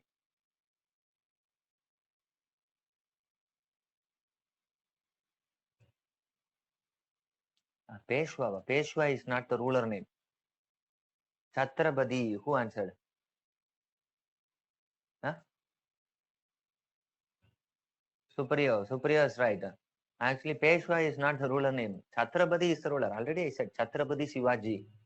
Chhatrapati is a title of the ruler of Maratha. Chhatrapati Shivaji. Next, who is the Chhatrapati? Sambhaji is the Chhatrapati. Chhatrapati means not just confined to Shivaji. All the Maratha rulers were called as Chhatrapati. Chhatrapati Shivaji, Chhatrapati Sambhaji, next Chhatrapati Rajaram. Now who became the Chhatrapati is Shahu. Shahu became the ruler. Okay. So Shahu became Chhatrapati. With the help of which person? This Balaji Vishwanath. So what this Chhatrapati ruler did it, you write it. He means Shahu. He appointed Balaji Vishwanath as his Peshwa. Balaji Vishwanath as his Peshwa. Yes. Then what is the post of the Peshwa name is Prime Minister. Write it. So Peshwa, Prime Minister. Chhatrapati, King.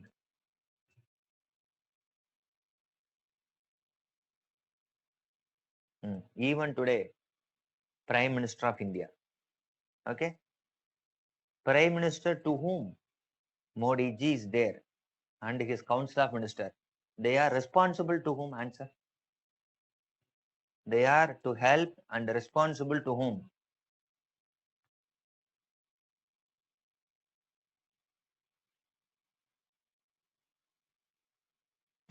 President. Listen.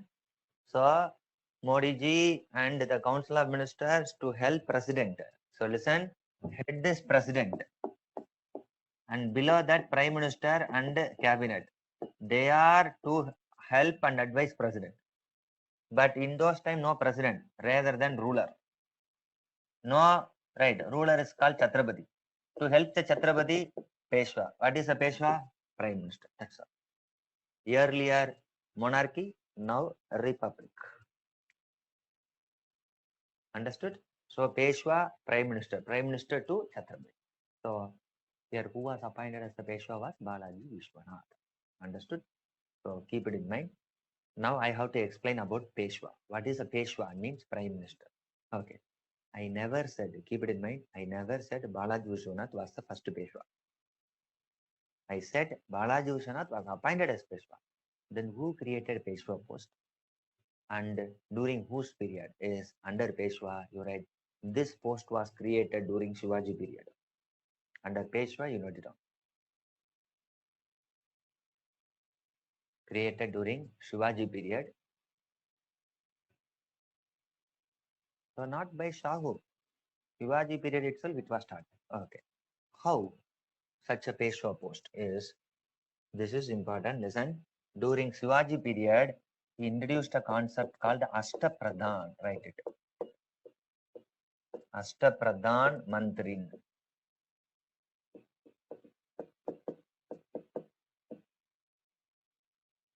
It is one of the administrative innovation of Shivaji, Chhatrapati Shivaji, Ashtapradhan Mantrin. Simple. Ashta means 8. Pradhan Mantri means important ministers. Write it. What is Ashtapradhan Mantri? Is 88 important ministers.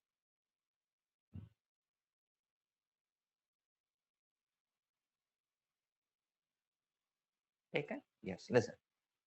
So many ministers were there in Shivaji's court. Shivaji had 50 plus ministers or 60 plus ministers. All were not important. Among that, only 8 are important.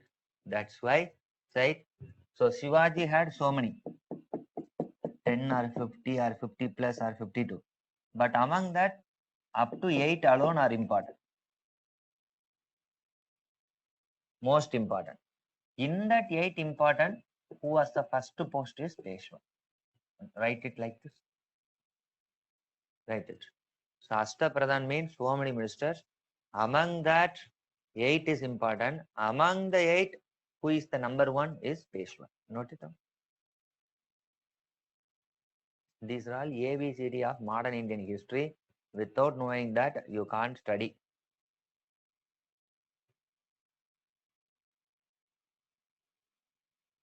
So now you say, Shivaji period itself, Peshwa post was created. Mean now you say whether Balaji Vishwanath was the first Peshwa? No, he was the first Peshwa to Shahu. He was not the first Peshwa in the Peshwa line itself, because first Peshwa to Shivaji, next one or two Peshwa to Sambhaji, next one or two Peshwa to Rajaram. Now, when Shahu came to power, he appointed Balaji Vishwanath as Peshwa. This is what you should know. So one information for that we discussed it from the origin. Got it? Yes. Now, next thing is, then why do we study of this Peshwa, particularly this time is, listen, this is very important. Now Balaji Vishwanath was appointed as Peshwa. Keep it in mind. After Balaji Vishwanath, Peshwaship became hereditary. Write it down. This is important. After Balaji Vishwanath, Peshwaship became hereditary. Hereditary means Balaji Vishwanath's son would be the next Peshwa. His son would be the next Peshwa. So you should know who are the next Peshwa. So Balaji Vishwanath, 1713 to 1720. And the next Peshwa, his son, Baji Rao. Actually, the movie Baji Rao Mastani is related to this Baji Rao. Baji Rao, 1720, 1740. And the next, his son, Balaji Baji Rao. Because these three Peshwas are important. Balaji Baji Rao, 1740, 1761. 1740 to 1761. So Balaji Vishwanath, Bajirao, next is Balaji Bajirao.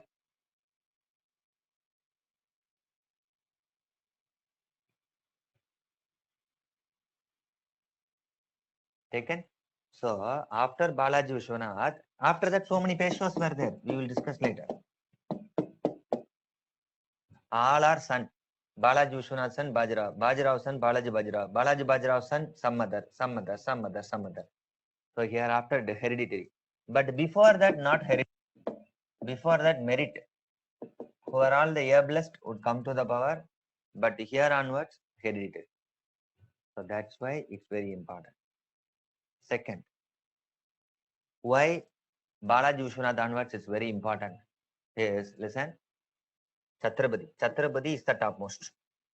Below that one, what's the thing is, after Balaji Vishwanath period, gradually Peshwa became very famous. Chhatrapati became nominal. You write it. So after this, Peshwa became nominal. Peshwa became powerful and Chhatrapati became nominal. Even today, Prime Minister, even though President of India is topmost, but Prime Minister has the real power. Who has the nominal power just for the sake is the President of India.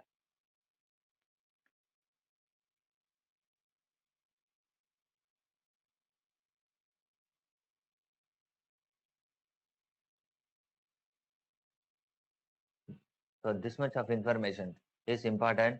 Three important Peshwa we studied. So hereafter Peshwas are very powerful. Then the Chhatrapati, right? It's a second thing.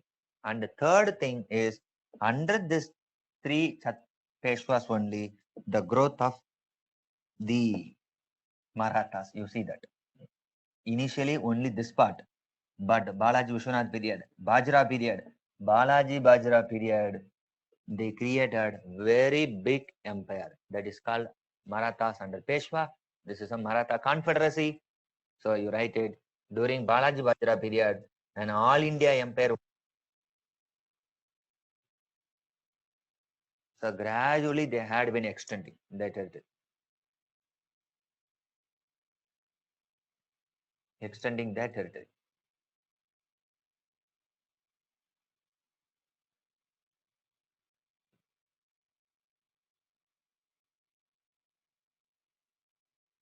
Taken. So at last, all India empire building activity Under whose period? The third Bajirao.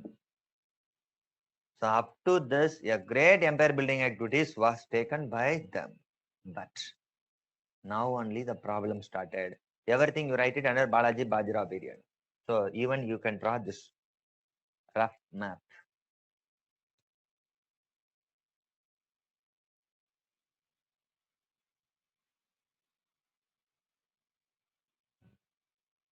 Taken? Yes. Now I come back. There was a setback, great setback to the Marathas in 1761. What happened in 1761 is Third Battle of Panipat.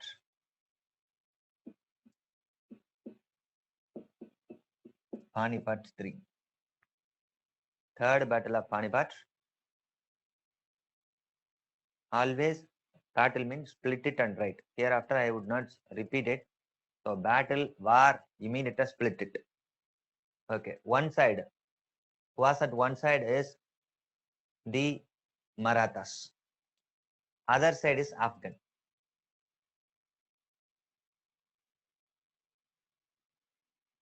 Yes. Who was Afghan ruler? You all people know. Under Afghan, you write it.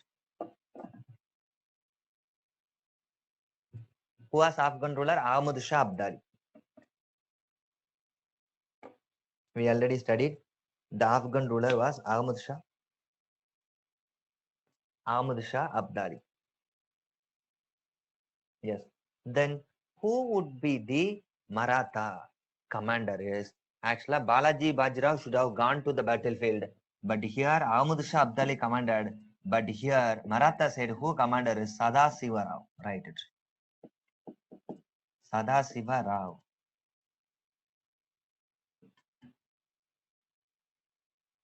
Ah, have you come across this character in any movie?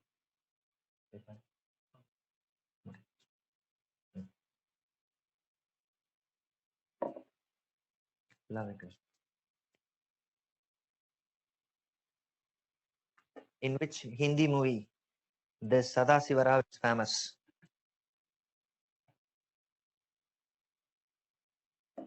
Yes, Panipat. You might have seen that. Right, in that Panipat movie only, this Sadasiva Rao is considered as portrayed as a hero. The Bajira Mastani movie, over. This Panipat, over. So many movies you could enjoy actually. No other student like history could enjoy the movie. Each scene, the director, whatever, our cameraman pick up or catch, you could enjoy it. So who was Sadasiva Rao? His nephew of the Peshwa. Actually, in the Panipat, Sadasiva Rao is not Peshwa was not highlighted. Rather than Sadasiva Rao was highlighted. I don't know who was the actor. I forgot his name.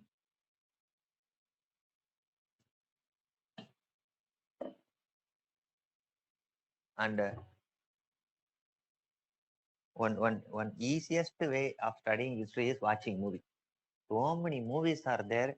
So that's why history is the topic where you can just study, go to a movie, related movie, Batmabad movie, Jodha Akbar movie, you will get the entire thing. From that itself, you could go for answer writing.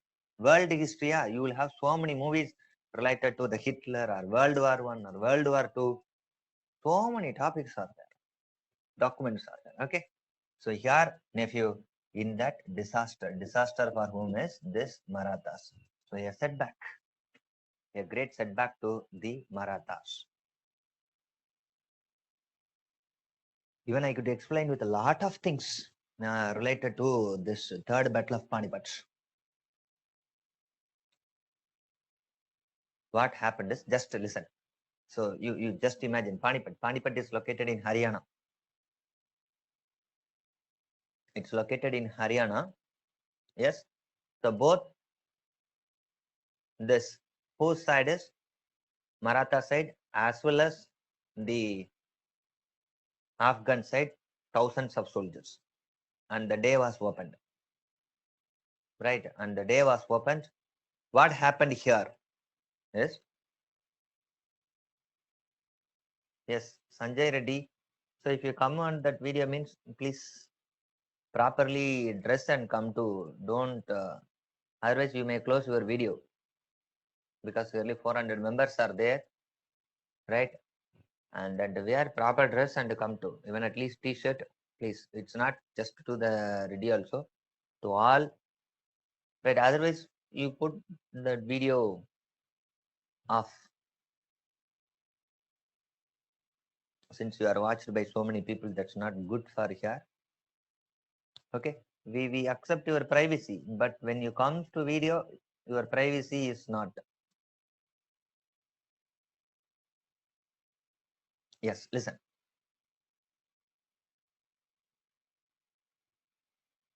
Yes, so here on both the side, and the day was started, both the side charged, heavily charged it actually, heavy charge on both the side. Marathas were no less, even Afghans were no less weak, but on the day was in favor of the Afghans, was in favor of the, even in Panipat, what is mentioned, Sanjay Leela Bansal is somewhat different with what is mentioned in the standard textbook. That's different. At last, nearly 20,000 or 30,000 Maratha soldiers, Maratha commanders were lost. Even the great commander, even Sadasivarao was no more. And so many great commanders were killed in the battlefield itself. Right? Why I'm discussing is it's a decisive battle in modern India. Listen, here is the Panipat. Here is the Panipat. Right? Now disaster for the Marathas. Listen, this information reached here, Maratha region, where Peshwa was there. Who was the Peshwa? Balaji Bajirao. One of the soldiers explained, so and so Peshwa in the battlefield of Panipat, hundreds of gems, hundreds of diamonds were perished. Gems and diamonds mean the great Maratha commanders. After hearing this, the Peshwa couldn't, and he died as a broken heart person. Well, you just imagine the loss of the Maratha side. So they reached the peak up to 1761. After that, gradually started to decline. After what battle is Panipat? After Panipat. Now you see that whenever one empire, other is simple. Whenever your body became weak, mean a foreign article would come that led to the disease. Virus is foreign article. Bacteria is foreign body. Likewise, whenever Maratha became weak, who is the foreign body is British came, that led to the war called Anglo-Maratha War. Last point you write. This was used by the British. This was used by the British and led to the Anglo-Maratha War.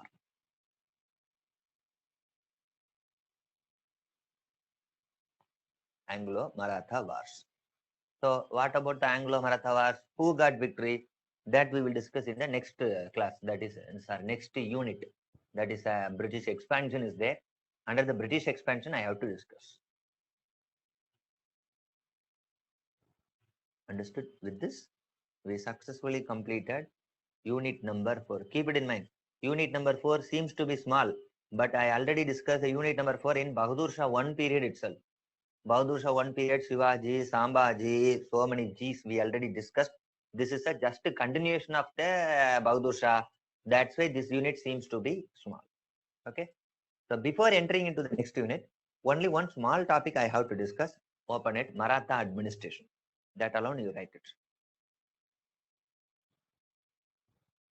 Maratha administration, you write it.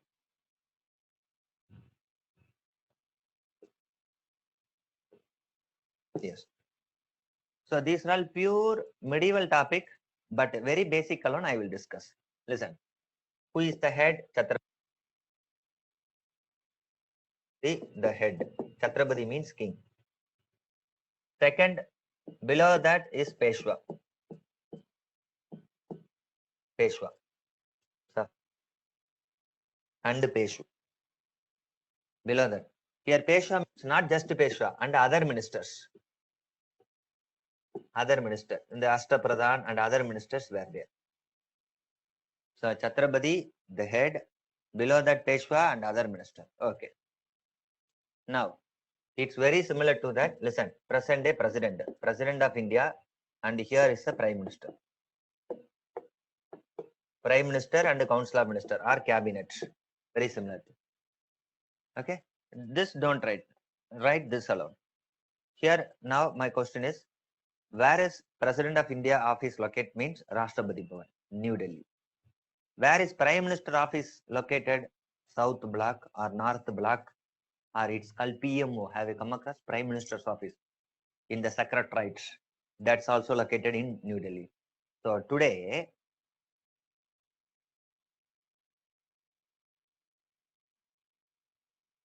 of India office as well as Prime Minister of India office, both are located.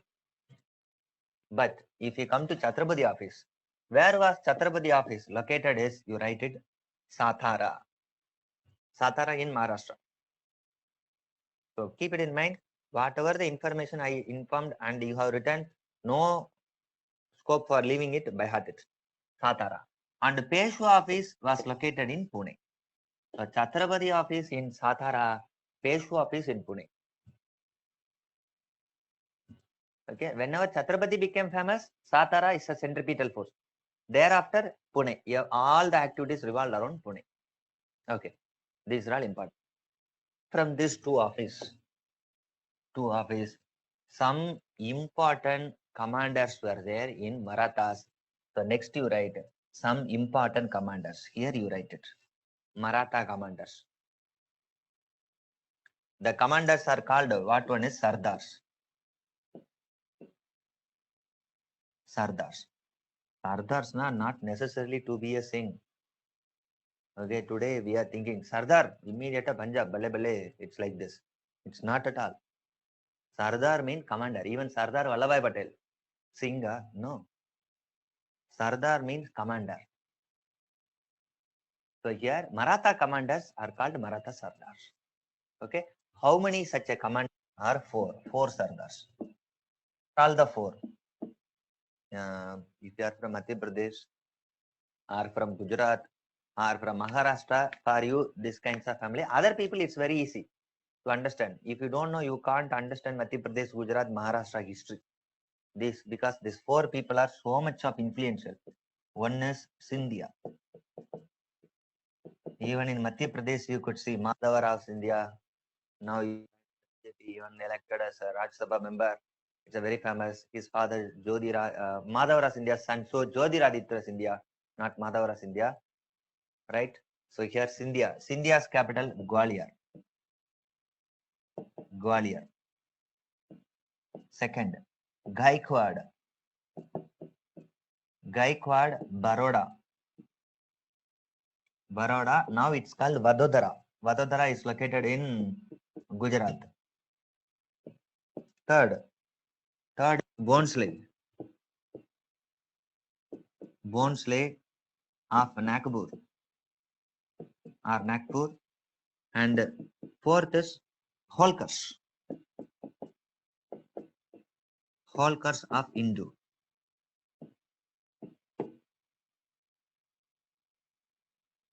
It's a very important. Bhonsle, Holkars, these are all very important group. Definitely you should know. These are all called Maratha Sardars. So here two big office. Apart from that, the Maratha Sardars, the important commander. So all these people were highly responsible for expansion and energetic of the Marathas.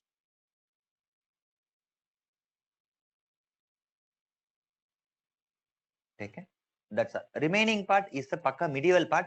So here the basic information necessary to understand of this Marathas I. And one last thing I have to mention of this, two kind of taxes, write it under Maratha administration. You write it two kind of taxes. This alone you just note it down. Remaining in is Choud. Whenever you come across these two, all the tax are Sardeshmukh.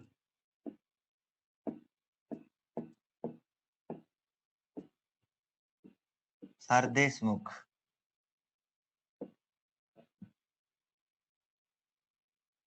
So whenever you come across the word these two, these are all the tax imposed in the Maratha territory or Maratha period. That's called the tax. So if you know these kinds, you could easily study 12th NCERT as well as spectrum books of modern India. So with this, we successfully completed the unit number 4. So unit number 4, second part is here. First part we already discussed under Bahadur Shah. That's all. As I assured, we discussed unit number 4. Write the next unit.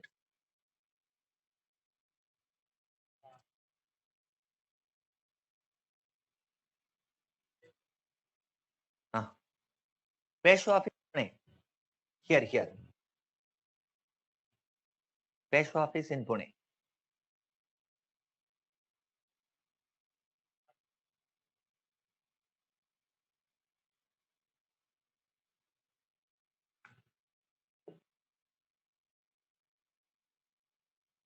Vadodara.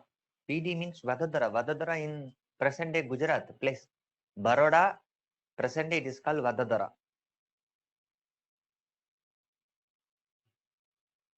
The new name of Baroda is the Vadodara.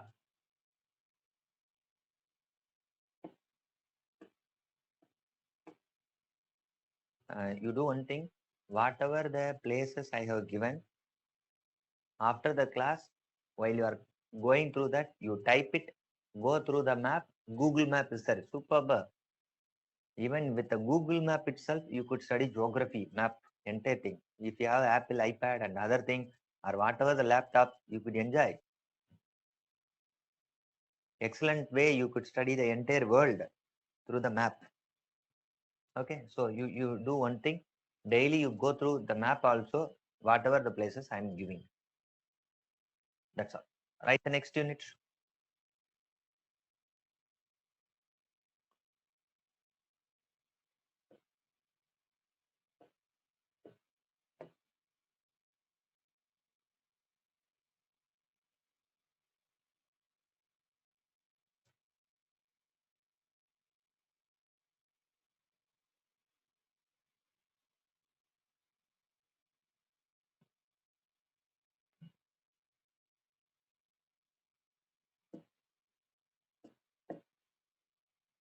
Yes.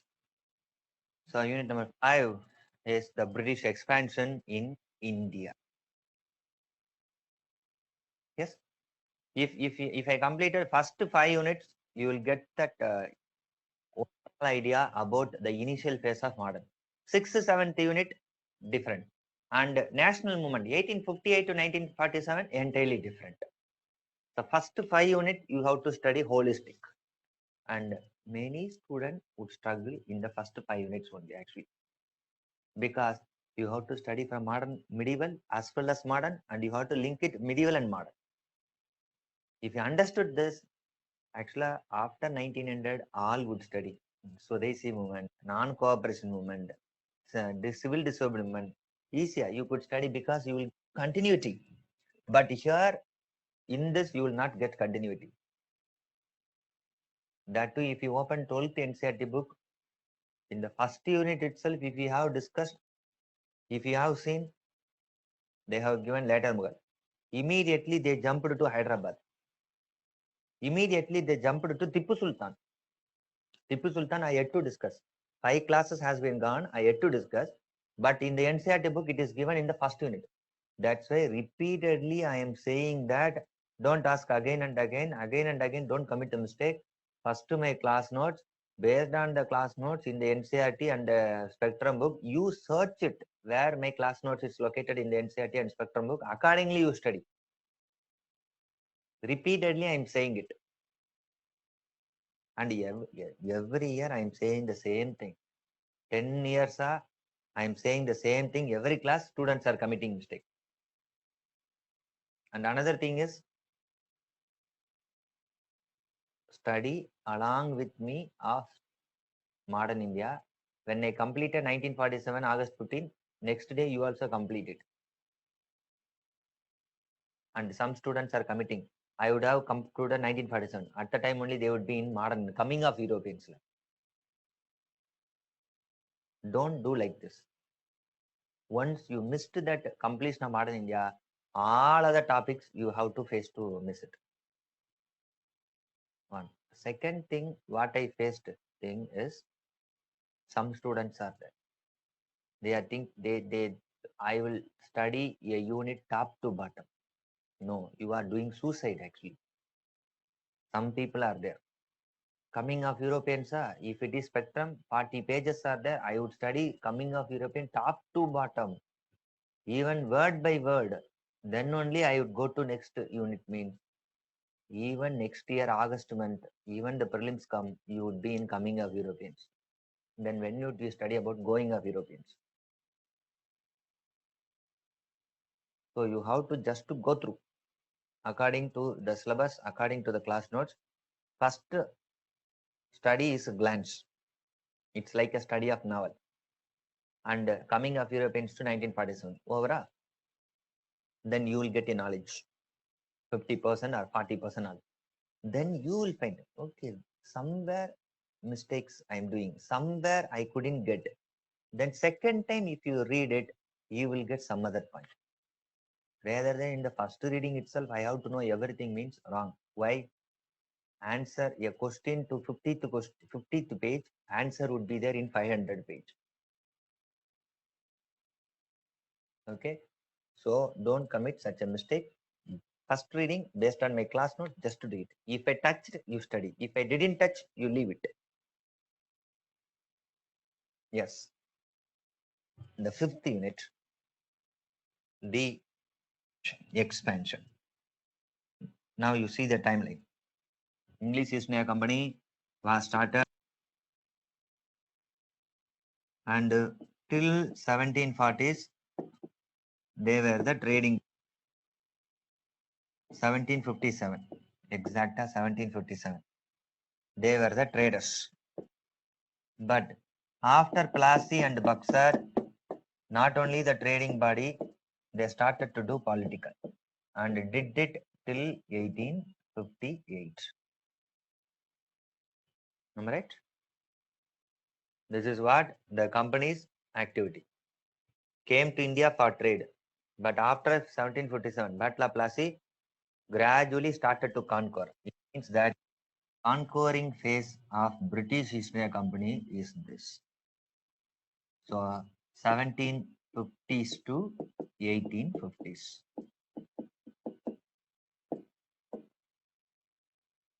You should know the range. That is what this unit we are going to. Next 100 years are how British conquered major part of India. How did they conquer? Two way. One is with war and battle. Note it down. Even in the syllabus itself, I have given. One is with war and battle. Another is without war and battle. So one is with war and battle, one method. Another is without war and battle. Yes? Okay. What are all the with war and battle? The syllabus itself I have given Carnatic war, Mysore war in the syllabus. Without war and battle, even that also I have given.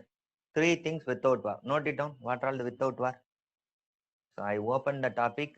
What we are going to study, I said it. Without war, you write it and type it.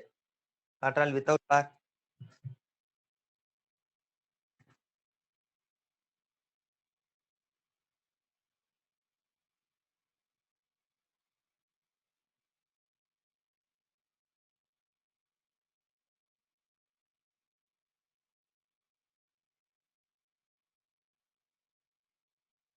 Correct. Subsidiary alliance. Next, doctrine of lapse. Third, doctrine of misgovernance. So these three things without war and battle. Subservience, doctrine of lapse, doctrine of misgovernance. In that doctrine of lapse, doctrine of misgovernance, we already studied. Only thing we have not studied is subservience, we will discuss. Okay. And the next is with war, without war. Actually, in this unit, British expansion in India, what we are going to discuss is, right, that is with war. That is what? And battle. So with war and battle, that's what we are going to discuss. So what we are going to study in each topic, you should know. Okay, even why not? With war and battle, we discussed two important battle. One is Plassey and Buxar we discussed. So other than Plassey and Buxar, here other war and battle we are going to discuss. Even one student asked me, what is the difference between war and battle? Here I have to discuss. When the unit comes, I have to discuss. Okay. So what I'm going to discuss, I discussed here. Now some important war. Open the topic. First war. That is the first set of war is Carnatic Wars. Carnatic Wars. Carnatic War or Anglo-French War. French Wars. Plural. Always write it in plural form. Or Carnatic Wars. Even I started this topic elsewhere. Check it.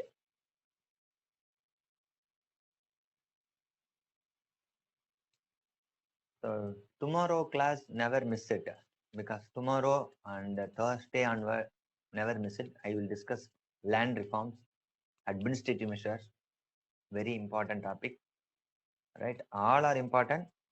Tomorrow onwards, never miss it. Where did we study?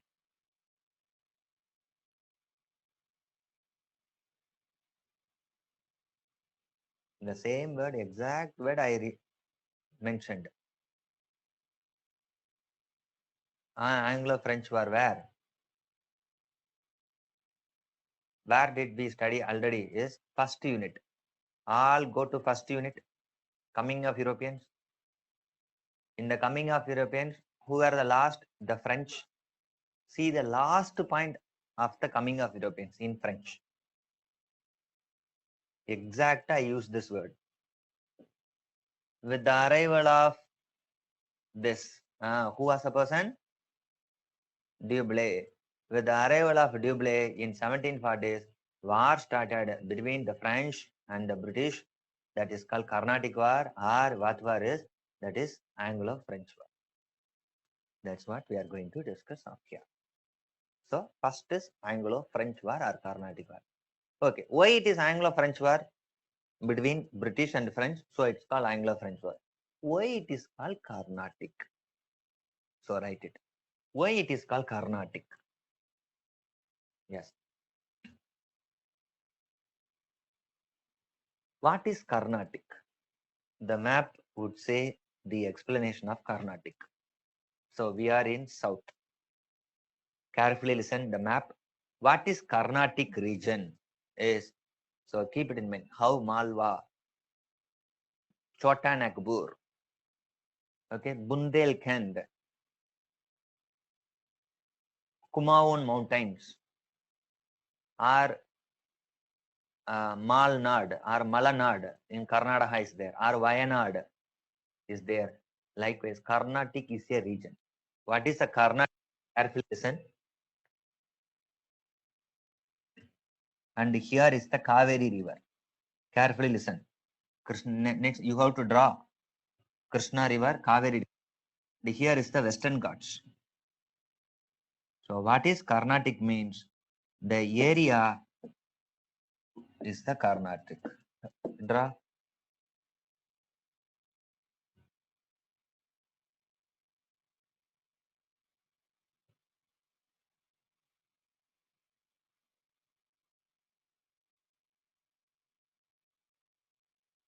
No, it's not just Coromandel. Coromandel is very big. Yes, even a part and parcel of the Coromandel coast, but not just Coromandel coast. Coromandel coast is only this part. It is this much big. Even hinterland also.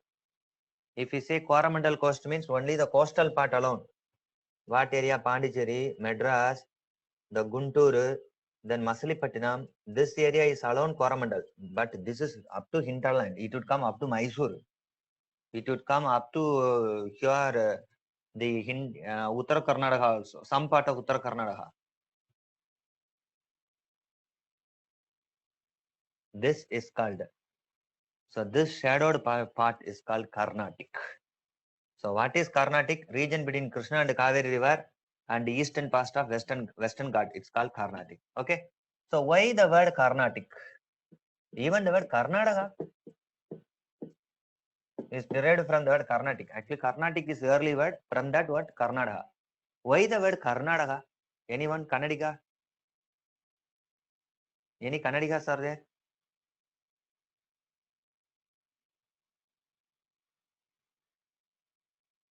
No Kannadigas. Or anyone? Open question. Not necessarily to be Kannadiga to answer the meaning of Karnataka. Why it's called Karnataka?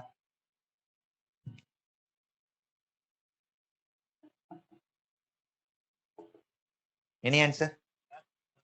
Black soil. Who answered? Pranav. Super, super. Black soil. Karu plus Nadu. Kar. Nadu means region. It's a Dravidian language. All should know. This may be an interview question. Right. Tamil Nadu, Karnadu, Andhra Desa, Kannada Desa. Likewise, Nadu. Nadu means region. Kar means black. Karu. In Telugu, Tamil, Malayalam, all. It's a kar, black soil. One. So black soiled land, Karnataka. Otherwise, black colored people. Because if you come down to south, black color when compared to north. The area where the black people are living, called Karnataka. Even if you come to south, Karnataka, Tamil Nadu, right, here is not that much of fair when compared to north. So black color people, Karnataka. Exactly. Any other? Lofty land. Karnataka means lofty land. That's a new definition. First time I'm myself is hearing. Actually, two reasons. One is black soil, another is black color people. Right? So here, this word. That's why I'm saying. If you are in south, definitely. If you are a black, no doubt, you are the son of the soil. You are the real son of the soil. Right? So no need to be. If you are black, you are the original inhabitant. Right?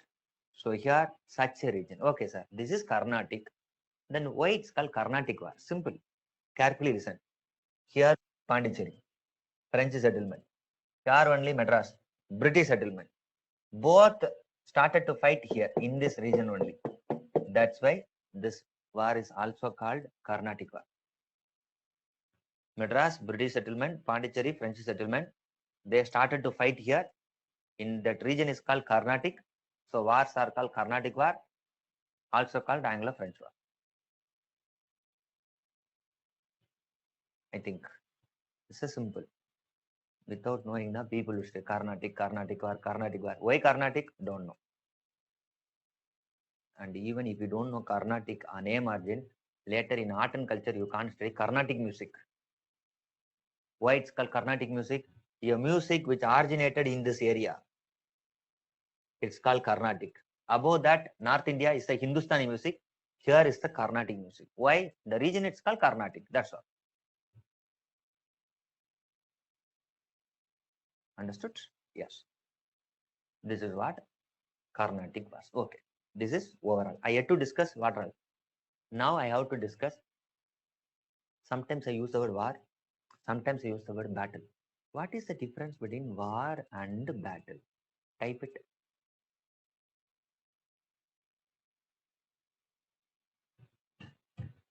Difference between war and battle.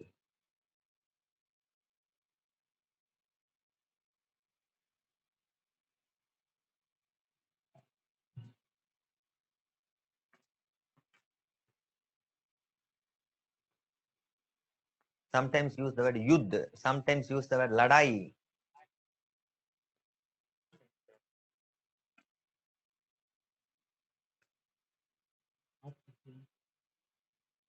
War between countries including,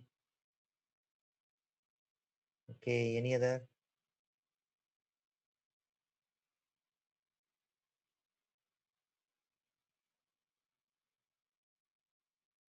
Yes, yes, many people tried their level best.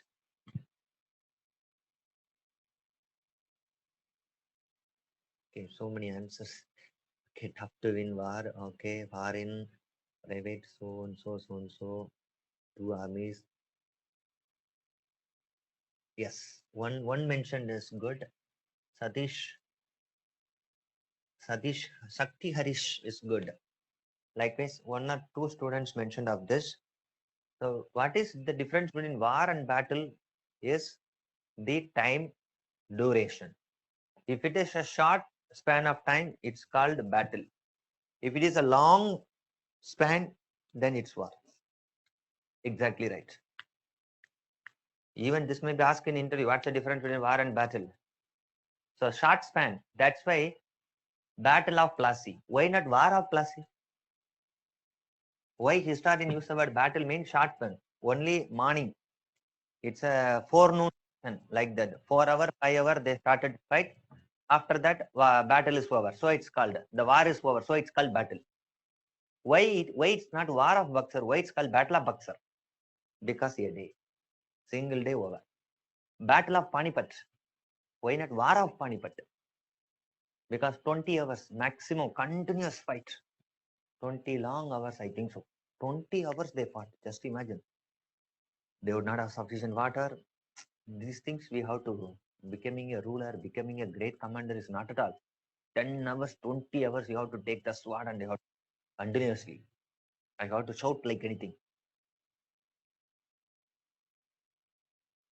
If it is beyond 5 days or 6 days or 1 week or 2 week or year main, then it should use the word war. That's the First World War, 1914 to 1918. Why not use the word First World Battle? Why not the Second World Battle? So First World War 4 years, Second World War 6 years. That's why long duration war, short duration 2 days or 1 day, maximum 5 days. Up to that only they use the word battle. Beyond that you have to use the word war. Okay, these are all small nuances you should know of this. One important. Okay, then what is the definition you mentioned? What is the link between war and battle means? Listen, what is war is none other than many battles. Note it down. You have to simultaneously note what is war, what is battle, what is the link between war and battle means, right? What is war? Many a battle constitute a war. Many a battle constitute a war. I will give simple explanation. Tomorrow only I will start with the three Carnatic war because I had to open Carnatic war. I am discussing what is Carnatic. I am discussing what is war and battle. Tomorrow we will discuss half the three Carnatic war. If you knew this, it's very easy. So listen. Here is Chennai. You just imagine. Here is Chennai. Here is the Bangalore. Bangalore. Right. A main road is connecting. Some NH is connecting. NH4 or NH5 is connecting. Okay. I am the ruler. Listen. I am the ruler. Attacked Madras. That is Chennai. Chennai. Okay. I attacked the first place. Today is 30th June. Listen. 30th June 2020. Right. And here is the Marina Beach. That is the end of the Chennai. And I captured the Chennai 30th June 2022. So I attacked Chennai 2020. I captured it 2022. Means it's a Vara or Battle means war. What is the name? War of Chennai. So I named it War of Chennai because 2 years. Okay. Now what I did, I cannot capture this overnight. What I did, first I captured this place. It took 3 days. Right. Here a place. You consider there is a place called Sri Berambuttur, where exactly Ramanujacharya was born and where exactly right Rajiv Gandhi was also assassinated in the same place. That's the entry point. Right. 3 days took place mean right here it is called Battle of Sri Berambuttur. It took rest. Then I captured this place for next 3 days. Then Battle of so and so. Next 4 days battle of so and so. Next this place. Right. At the end of 2 years, I captured this. So it means that these are all the battle constitute part and parcel of what known as War of Chennai. What is war? Is none other than small battles, war. So keep this one. Then remaining yourself would study. Nothing is there. Then I have to say what's the first war, second war, third, and the fourth. All to the 3 wars, Carnatic wars, we are going to discuss. Okay. And the last point, with this I will close this right, because these are all the basic of wars. And next thing is, if you are going to study any war, means keep this in mind. 3 to 4 information, keep this in mind. Right? In the case of war, means any, note it down. So war na compulsory cause should be there. Otherwise, reason. Taken. Second, as I said, course of action. Important is course of action. How the course of action, how the war took place, attacked this side, attacked that place, likewise. In the course of action, 2 things. Okay, course of action. Any important battles, note it down. As I said, war consists of so many battles. If it is so, in that any important, no need to study all the battle, any important battle. So hereafter you are going to say war na automatically the structure would come. So cause, course of action, battle. In the battle, any important person.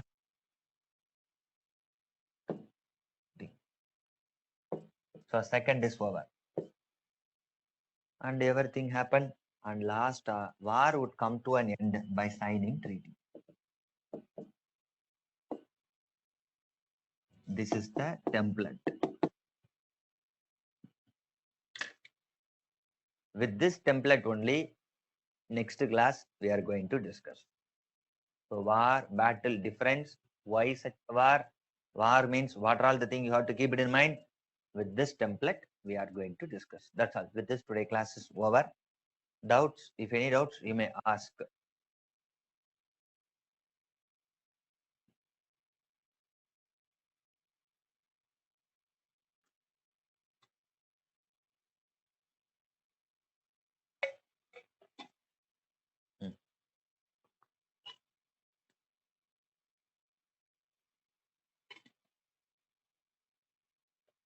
Rakesh? So is it audible, sir? Yes. Sir, is it essential to study deeply about the British and the Anglo-Maratha War, sir? Yes, definitely. Okay. Essential. I will give you information. Don't study everything in the book. They have given elaborately. I will give few points that alone study. Whatever I have given in class notes, that's enough. So will you elaborate the Anglo-Maratha War in the upcoming class, sir? I will elaborate. Whatever I elaborate, that alone you study. Okay, sir. Sir, will you please repeat the year of arrival of Cornwallis and the year of abolishment of double government system by Warren Hastings? Warren Hastings was appointed in 1773. So in 1773, he abolished. Okay, the arrival of Cornwallis, sir. 1786. Sir? 86. 86, sir. Okay, sir. Okay, sir. Thank you, sir. But there is not. Anglo-Maratha War, I left it because we are discussing Marathas under Peshwa. Anglo-Maratha War, once Carnatic War, I have to discuss. Next, Mysore, I have to discuss. Then only I can discuss of Maratha War. That's why I left it there. So another one doubt, sir. You said Balaji Bajrao have been heartbroken after hearing the soldiers have been murdered. Is he died with heart attack or he lived, sir?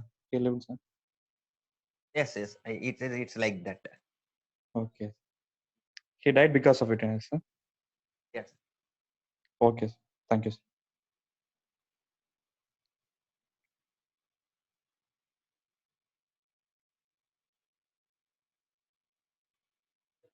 Shankari? Hello. Good afternoon, sir. Yes, sir. My doubt is a function of Nizam. What is the function of Nizam, sir? We discussed a lot of things in the second class itself. You take the Mughal administration, regional Hello. kingdom topic. Hello. You take region. Hello. I'm audible, sir. Yes, yes, you are audible. Ah. Yes, sir. You take kingdom topic, Okay, sir. the first page of regional kingdom. Okay, sir. In that I have given Maratha Mughal administration. Yes, sir. In that I have given Subedar. Another is Nizam. Another is what one? Divan. Diwan. Could you see that Nizam's function? No, sir. In that time, I have a network issue, sir. So that's why I'm asking. Okay, that's the issue. Then even have you got that video? Getting it? I didn't see, sir, that one. That's the issue. That's why because I've discussed everything. Nizam's is the military function. Okay, sir. Okay. Okay, sir. Okay, sir. Thank you, sir.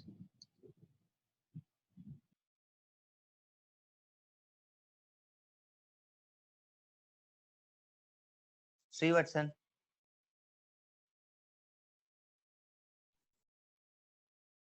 Hello, sir. Good afternoon, sir.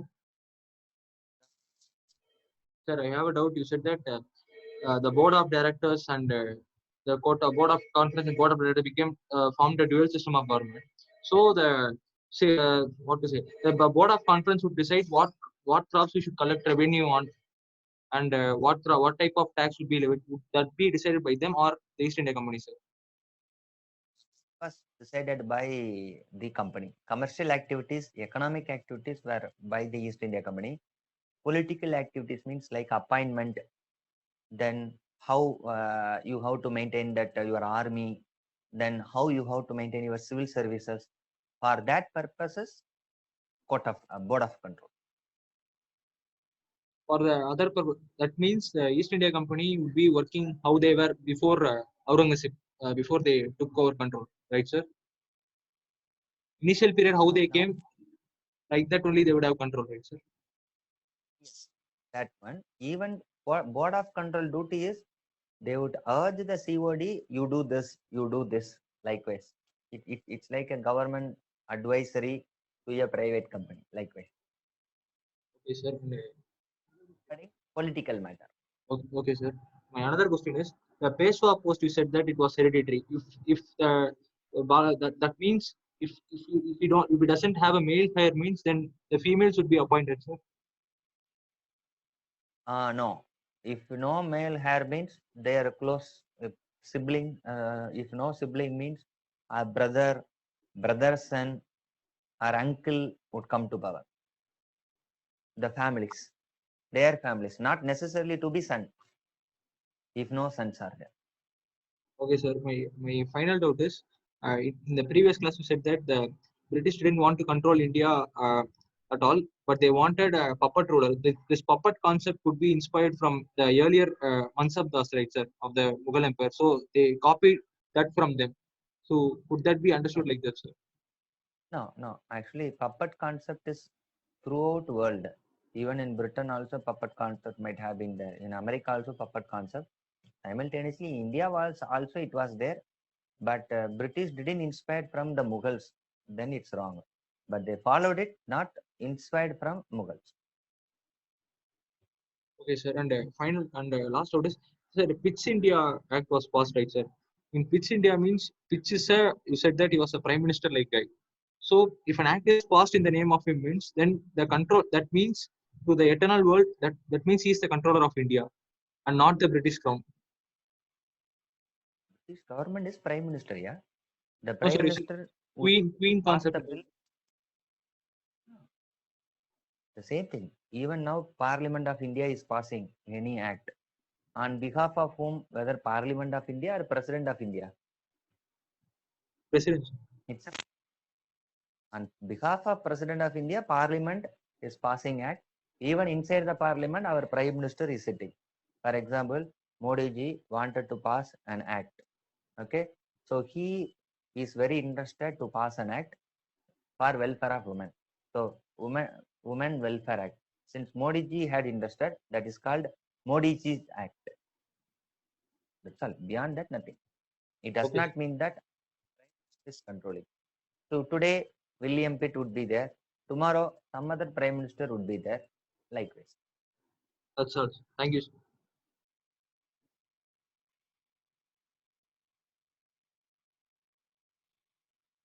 Archana,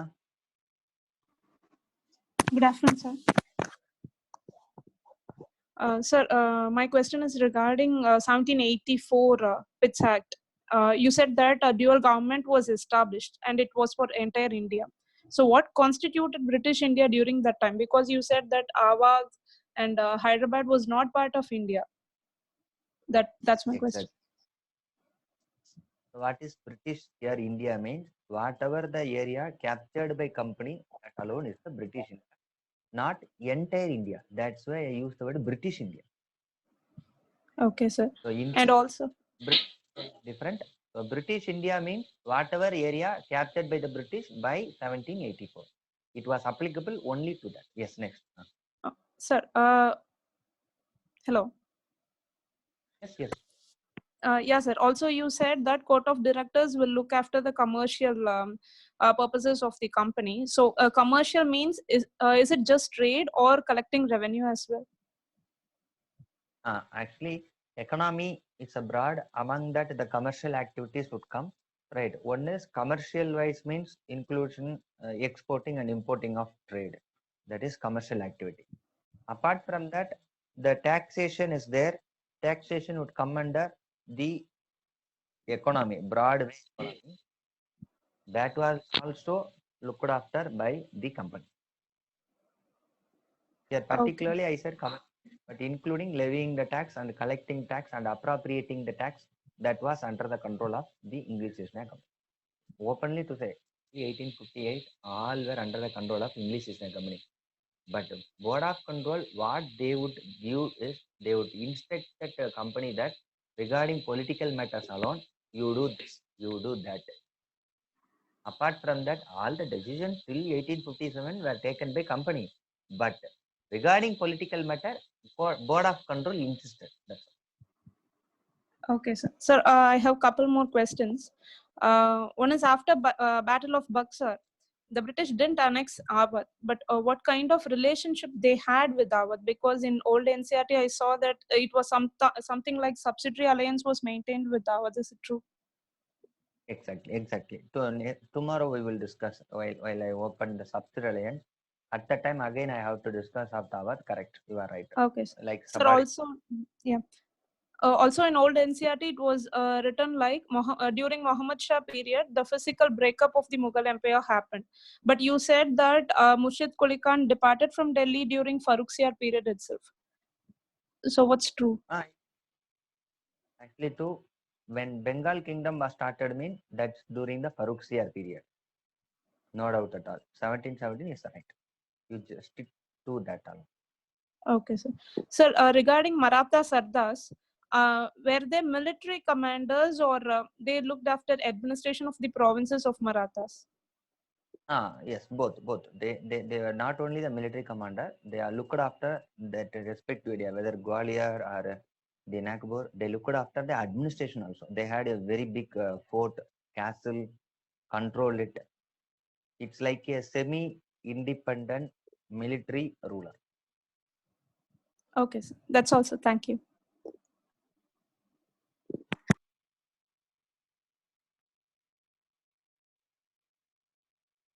Shruti, Good afternoon, sir. good afternoon. Sir, am I audible? Yes. Sir, my doubts regarding previous class. So my first doubt is, why did Said brothers did not take up power and they tried to become the Mughal empire rather than they brought up the weak emperors to power? What was the motive behind that? Why they didn't rule directly in spite of being powerful? This is the only doubt. Yes. First No, sir. thing is Two more listen. questions. Okay, sir. First one is Okay, this. one by one I will come. Yes. Okay, sir. Even Syed brother changed the ruler. Question is, they were the kingmakers. Why didn't they become king? That is the Yeah. question. Is Yes, sir. keep it in mind. Ruling family was Mughal family, but they were Okay. the Sayyid. Mughal is entirely different. Sayyid is entirely different. Right. The minister Sayyid brother could pick up any of the person from Mughal family only, son or nephew or uncle, everything from Mughal family only. Then only people and other nobles, army, soldiers would accept it. Rather than as per your norms, if Sayyid brother themselves came to power means people would not swear, okay, these people are power monger, so revolt would start and Sayyid brother would be killed. These things Sayyid brother knew very well that rather than become the king, they would like to become kingmaker. Okay, sir. Then why it didn't happen with Delhi Sultanate, sir? Because there we can see the subordinate officers have been becoming the. Yes, exactly. In Delhi Sultanate situation was different. Here, if you see Delhi Sultanate, right, if you see that son, father, son, after father, some came to power, very less. After the ruler, any capable commander could come to the power. That was the rule in Delhi Sultanate. But if you come to Mughal, after Babar, his son alone, Humayun. After Humayun, Akbar. The same thing is being continued for 200 years, man. People mentality is like that. After father, son alone should come to power. But that continuity didn't happen in Delhi Sultanate. Any ablest commander could come to power. Okay, sir. So my second question is, in the Battle of Buxar, why didn't the Nawab of Bengal or Awadh, means actually they wanted to establish their own independent state now. So why they supported Mughal ruler rather than getting ties with British? Here is all were the three Muslims, three Muslim Okay. rulers. Okay. At the cost of in Muslim rulers, the British started to rise. Now alarmed, all the three Muslim rulers awakened that it is the right time to join together to expel the British. After expelling the British, after that we will among themselves. Right. You Okay. have hundreds of Muslims, but who are the fourth party? That's the reason. Okay, okay, sir. Okay, sir, one more question. So that is regarding today's class. So my inference, it is just one guess. Please correct if I am wrong. You said that British didn't annex the kingdoms of Hyderabad. That is, they were in less priority towards South India, and they were more concentrated in Bengal. Was trade and agriculture. I mean, opium and cotton cultivation was also one factor because why they did their concentration in those areas. Was that can also be counted as a factor? No, the reason for not annexing the Hyderabad is how they wanted Awadh as a buffer state. In South also they wanted a buffer state. Okay, South also Hyderabad close to Maratha. They wanted a buffer state. And another okay, reason is wanted some rulers to support the British. If they annexed the entire India, some rulers would join together and would oppose the British. That's why they left some rulers and subordinated them. Such rulers till independence were called as princely states. That's the reason for Hyderabad also. okay. So trade didn't play any role in that. No, trade didn't. That Okay, didn't play important role. okay, sir. Thank you, sir. Thank you. My doubts are clear. Thank you, sir.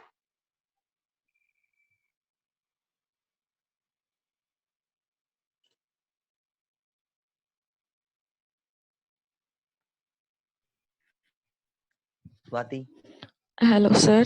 Good afternoon, sir. Sir, am I audible, sir? Sir, hello. yes, you are audible. Sir, I have a doubt because whenever I read something on Maratha, they mention it as Maratha chief. And you have mentioned about Chhatrapati, Peshwa, and commanders, sir. So I have a doubt who are these Maratha chiefs? Maratha chips. Just continue Maratha chips such as what kind of next word? Because here, even in Spectrum book, they're mentioning that Baji Rao won considered all the Maratha chief to expand its power, and also Raghunath Rao was mentioned as a Maratha chief who expelled Najibud-Dowla from the Mughal Empire. So I got confused. Who chiefs are? Here Maratha chiefs mean 4 Maratha commanders. Okay, sir. So another name for the commander, sir. Yes. Okay, sir. So then they also mentioned about Senapatis. Senapati means, keep it in mind, these 4 people are independent, semi-independent ruler. Senapati Okay. is part and parcel of Ashtapradhan. First Ashtapradhan is Peshwa, Prime Minister. Second Ashtapradhan is Senapati. Senapati would come under Ashtapradhan. Don't confuse with the 4 semi-independent Maratha chiefs. Okay, sir. Okay, sir. So then in the third battle of Panipat, the commander was Sadashiv Rao and the Peshwa was Balaji Bajirao, sir. Yes. Then who was the Chhatrapati, sir? Was it still Shahu? No. Shahu died by the time. Keep Okay, it in sir. mind. Shahu became Chhatrapati in 1707. After that, Okay, sir. Shahu died and Chhatrapatis are there. But by the time Peshwa became important, that's why after Shahu, I have not given who was the next Chhatrapati. Rather than I have given who are the next. Okay, sir. Okay, sir. Thank you, sir. That's all, sir. Thank you, sir.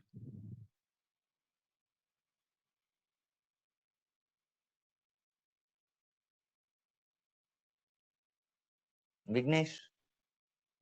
Hello, sir. Sir, Yes, can you Vignesh. hear me? Sir, is there any? Can you explain about the first battle of Panipat, second battle of Panipat? You explain about the third battle of Panipat, but you didn't say about the first battle and second battle, sir. Is it important or?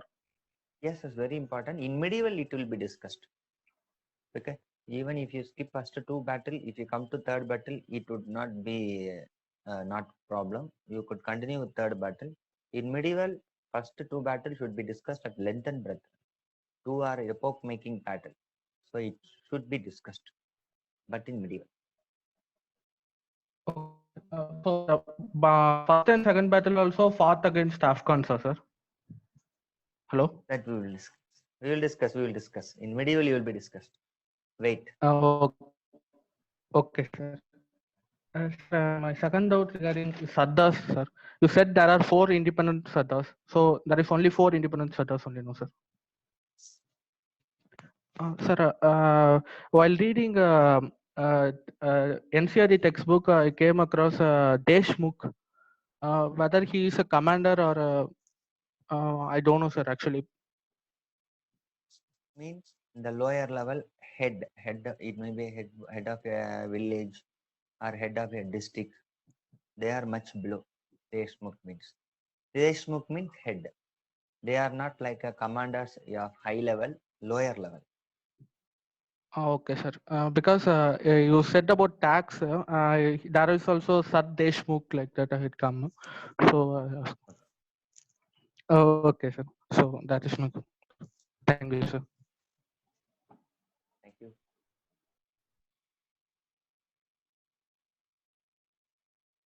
Deepika, Hi, sir. Good afternoon. good afternoon. I have doubt regarding the Governor General, sir. After the Battle of Buxar, Robert Clive became the Governor of Bengal. Is Governor and Governor General is different? Yes, entirely different. Governor less power, Governor General more power. Okay, sir. The company only will appoint the Governor General also, no, sir. Okay, sir. Then Lord Cornwallis was also appointed by who's that? Company. After the company. Till I said it was appointed by the government. All were appointed by the company. Cornwallis, Dalhousie, all were appointed by the company. Till 1847, all were the appointees of the companies. They are the Governor General of Bengal or Governor General of India, sir. All are Governor General of Bengal. Varanasi onward, Governor General of Bengal. Later, Governor General of India. That we will discuss later. Okay, sir. Any other doubt? Okay, sir. That's it.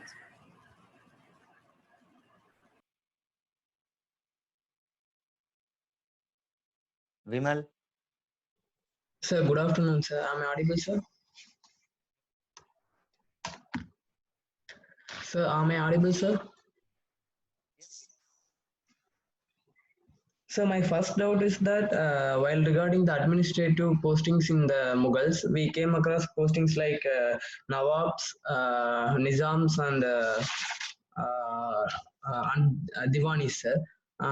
Bengal was became an independent kingdom under Nawab, whereas Hyderabad became an independent kingdom under Nizam.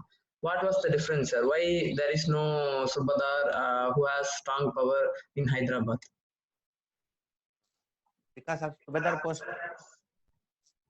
But what happened is, people three are strong. In that, Subedar might have been weak at the cost. Either Nawab or Nizam would have been there. These two people might have overpowered it. That is the reason. You are right. Otherwise, Subedar would have started an independent kingdom. But here, neither the case, Subedar didn't. Okay, I sir. don't know what is the particular. Okay. My second doubt is that in the later Mughals, we have seen that Alamgir to Shah Alam to. When it comes to Akbar 2, we can assume that there is Akbar 1. But what about Shah Alam to Alamgir to? Alamgir 1 was there previously. Aurangzeb, another name is Alamgir 1. Okay, sir. Shah Okay. Alam 2, Shah Alam 1 was there. During Shah Jahan period, I think so. One small person himself declared in the name of Shah Alam 1. Exactly right. Here Alamgir 2, Akbar 2 means previously Alamgir 1, Akbar 1, Shah Alam 1 were there. Exactly. Okay, sir. That's also my doubt. Thank you, sir.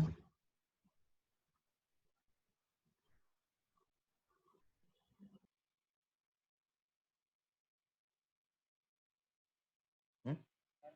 Bharat? Hello. Hello. Yes, Bharat. Sir, I have a doubt in the third battle of Panipat. Okay. So since you said two kind of taxes are reformed in Maratha's administration, Chaud and Sadeshmukh. Okay. I studied in one book that the third battle of Panipat and the decline of the Maratha. This some more taxes implemented on Maratha is one of the reason of declination. Is that true, sir? Hello. That's also one of the reasons. That's also one of the reasons. Okay, But sir. studies. Okay, tell me, sir. Another doubt? Sir, in the I have heard of the same third battle of Panipat. Hello. Yes, yeah. If it's not audible, I will. Otherwise, Okay, sir. Sir, since many region in north have a threat with the Afghan rulers like Jats, Rohillas, and Sikh Rajputs, why did they came to help Marathas during that time, sir?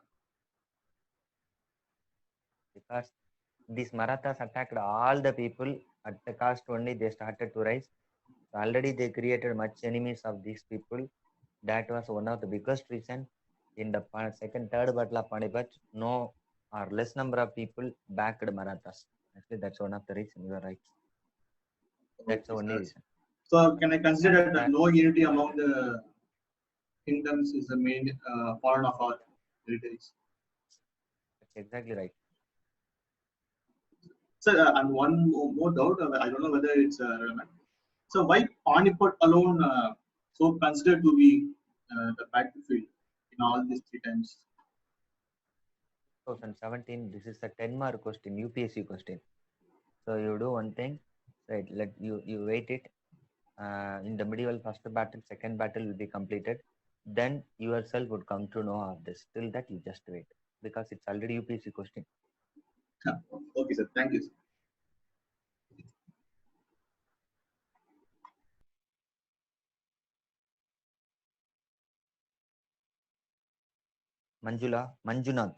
Manjunathan. Good afternoon, sir. Afternoon. Sir, actually in Bipin Chandra, it is given Nizamul Mulk is the Wazir of Muhammad Shah Rangila. Is Wazir and Nizam are both are same or same? Wazir of whom? Muhammad Shah Rangila. No. Actually, And Murshid Khan is also given like that, sir. Wazir. Nizam means in provincial level officer. Wazir means in central level. In Mughal administration, Wazir is equal to prime. Okay, sir. It's like, sir, and another. Okay, sir. Another one question, sir. Is a chief and chieftain what it is means, sir? Chief and chieftain. Chief means head. Chieftain means local ruler. Small ruler are called chieftain. For example, are you from Tamil Nadu? No, sir, Karnataka. Karnataka. In Karnataka, Kittur is there. Yes, is there? Kittur. Kittur. Rani Channamma. Yes, sir. Desai are there. If you see, Kittur is not more than 40 kilometers or 50 kilometers. It's a very small kingdom. Such a small kingdom, 40 or 50 kilometers are called chieftain. Yes, sir. Got it? Yes, sir. Yes, sir. Thank you, sir.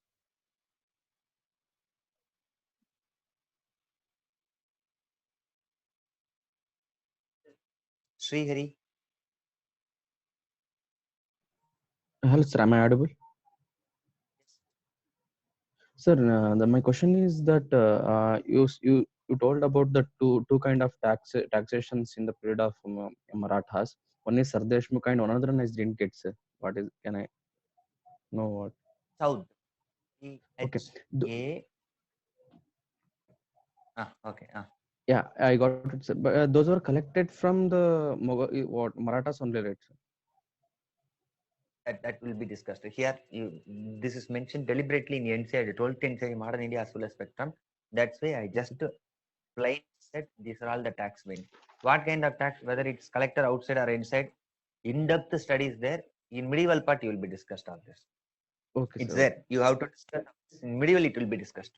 So Chowth and Sardeshmukh, you just consider. Okay, sir. Thank you, sir. Because I no need to explain Maratha administration here. If you don't know these small words and explanation, it's difficult to study the initial units of modern India. That's why I opened it. In-depth study would come in medieval part. At the time, you'll have holistic area. Next.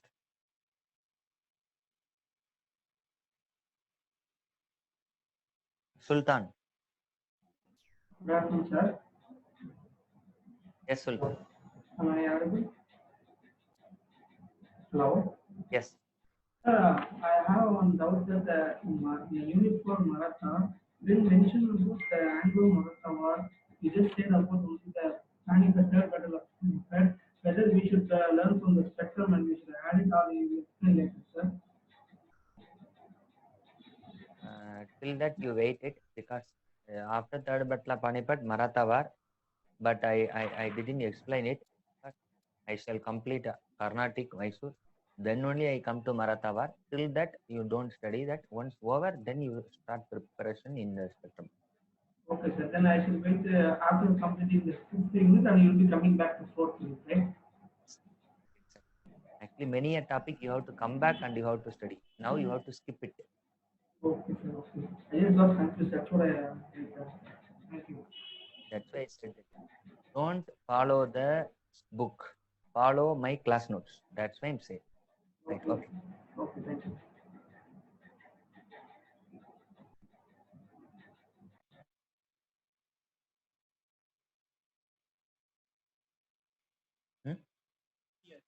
Sakti Harish. Good afternoon, sir. Am I audible, sir? Sir? Yes. Sir, when we are studying later Mughals, during the Afghan invasion of Ahmad Shah Abdali, two Mughal rulers escaped to Awadh, like Alamgir II and Shah Alam. So, can I interpret that since Awadh is a buffer state, these two Mughal rulers escaped to, and stayed there and came back after the invasion is over? These two rulers, these one after another, this ruler escaped. Then only they joined together. Then only the battle Buxar. After the battle of Buxar, only British kept it as Awadh. So, okay, sir, but you So, told.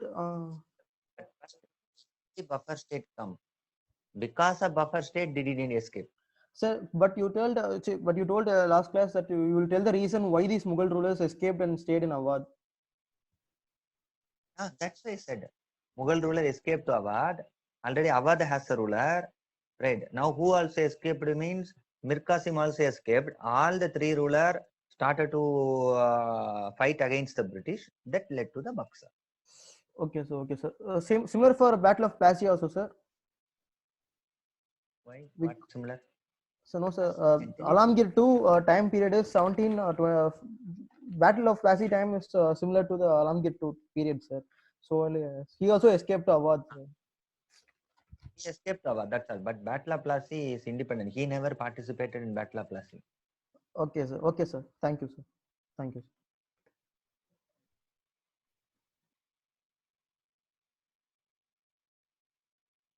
Manisha. Hello, sir. Sir, should we read World History of 11th NCRT, sir? Hello. Until that, you wait it. As of now, don't study of world history. Don't buy any book. You wait it. Once the world is the topic is started, what kind of books to be buy? But till that, don't study, don't touch it. But you have to study. What books? What one? We will. Sir, Satyakrishnan sir told to study only fourth part, sir, that is towards modernization. Should we read full book or that part is enough, sir? No, that's why I said. Till that, please you wait. Yourself would come to know. Okay, sir. Because once then only you come to know. After 2 to 3 months, once started, yourself would know what to study, what not to study. That's why I'm saying. Okay, sir. Should we read 9th and 10th NCRT in history, sir? 9th and 10th NCRTs. 11th, 12th, and spectrum and a few books. What I said, that's enough. 9th, 10th, beyond that, if you have time, you may study. Otherwise, no need. Okay, sir. That's enough. Because how many books we are 54 members are there? How many books we could study in the history alone? You may purchase it. Your purchase over your father, your parents may be crores, but how many books we could study? It's difficult. Next.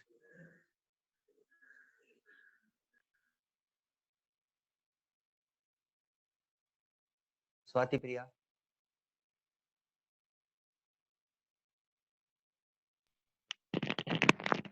Good afternoon, sir. Hello. Good afternoon. So my doubt is regarding today's class. As you said about Regulatory Act, the third point which you said, the English Executive Council, I did not understand, sir. Read the third point. What's the doubt? In the second point, you said to help Governor General, 4 councillors were appointed called Executive Council for lawmaking and law implementing. And the third point, you told English Executive Council. I did not understand that point, sir. Read the point. I did not write, sir. Means I did not understand, so I didn't. No. The second point is a 4-member council was appointed. That council is called executive.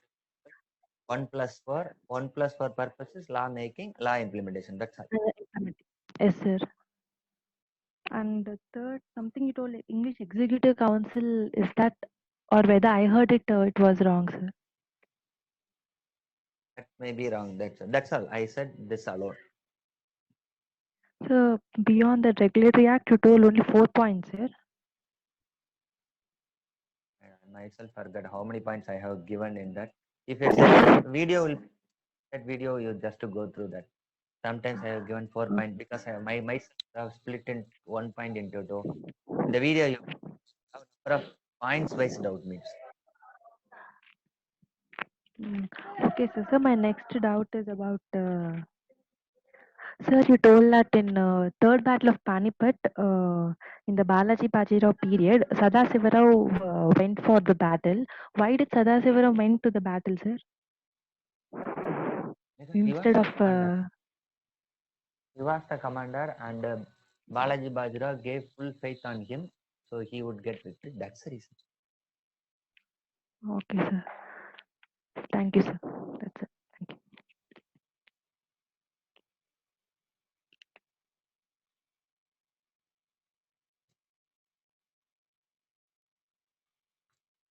Ricky, Ricky.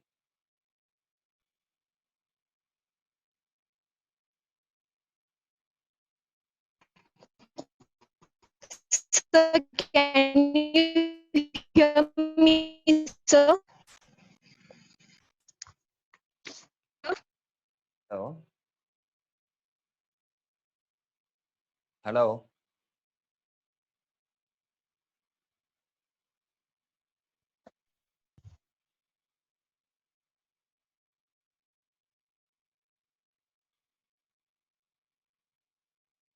Sir, can you hear me, sir? Yes. Sir, you are teaching from Spectrum, right, sir? No, I am not teaching from. I'm teaching from my optional, and Okay, I sir. refer to GS. Okay, sir. Should I refer notes for exam, or I should read a Spectrum for exam, sir? Both. Okay, sir. Thank you, You sir. have to go based on the class notes. You elaborately study in the Spectrum, club bit, go and write the exam. So my teaching is based on 3 to 4 textbook. That's why I repeatedly saying that don't just study a Spectrum based on my teaching. You go through sources. It will be there in various books, but major sources are there in Spectrum, but you have to search it because in that books they have given haphazard. What I am giving is order. Right? Thank you. Study well.